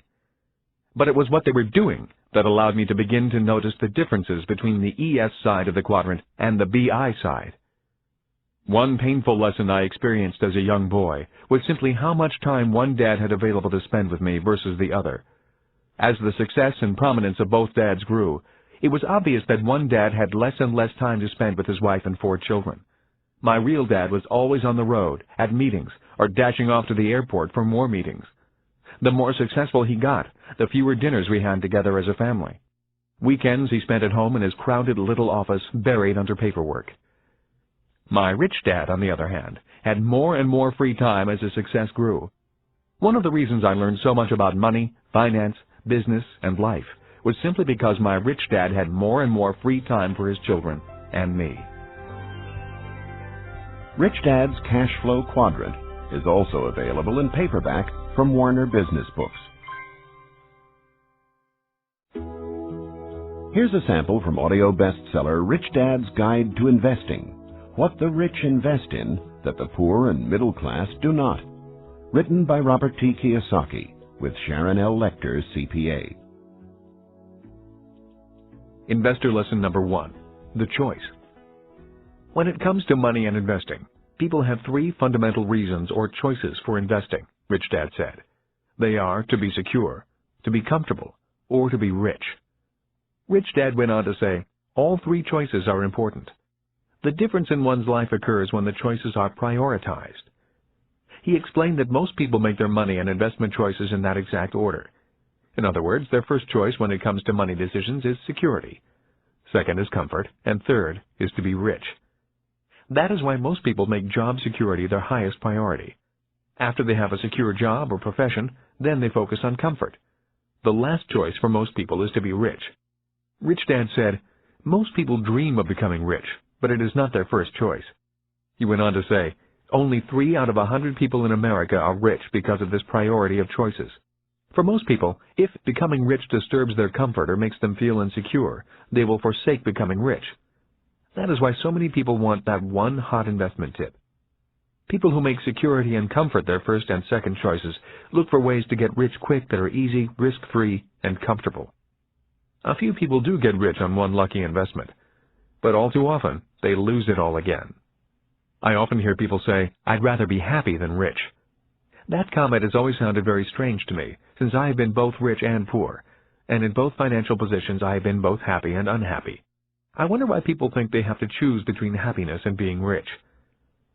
When I reflect upon this lesson, it occurs to me that what people are really saying is that I'd rather feel secure and comfortable than be rich. That is because if they felt insecure or uncomfortable, they were not happy. For me, I was willing to feel insecure and uncomfortable in order to be rich.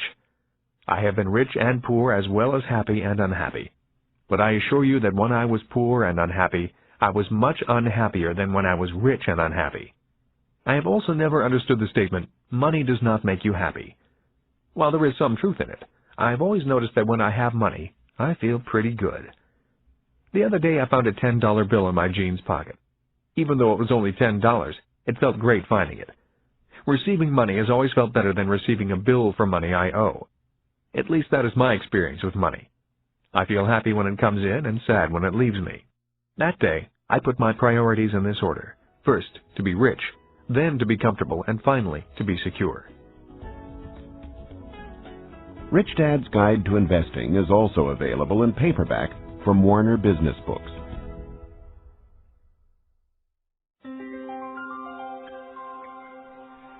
Here's a sample from Rich Dad's Rich Kid, Smart Kid, giving your children a financial head start. The latest book from the New York Times best-selling authors Robert T. Kiyosaki and Sharon L. Lecter, CPA. When I was a little boy, my rich dad often said, money is an idea. He would go on to say, money can be anything you want it to be. If you say, I'll never be rich, then the chances are you'll never be rich. If you say, I can't afford it, then chances are you can't. My smart dad said much the same about education. Is it possible that every child is born with the potential to be rich and smart? This program is about fostering and preserving that possibility. Both my dads were great teachers. Both men were smart men. But they were not smart in the same subjects, and they did not teach the same things. Yet as different as they were, both dads believed the same things about all kids. Both dads believed all kids are born smart and all kids are born rich. They both believed a child learns to be poor and learns to believe that he or she is less smart than other kids. Both dads were great teachers because they believed in bringing out the genius that each child is born with.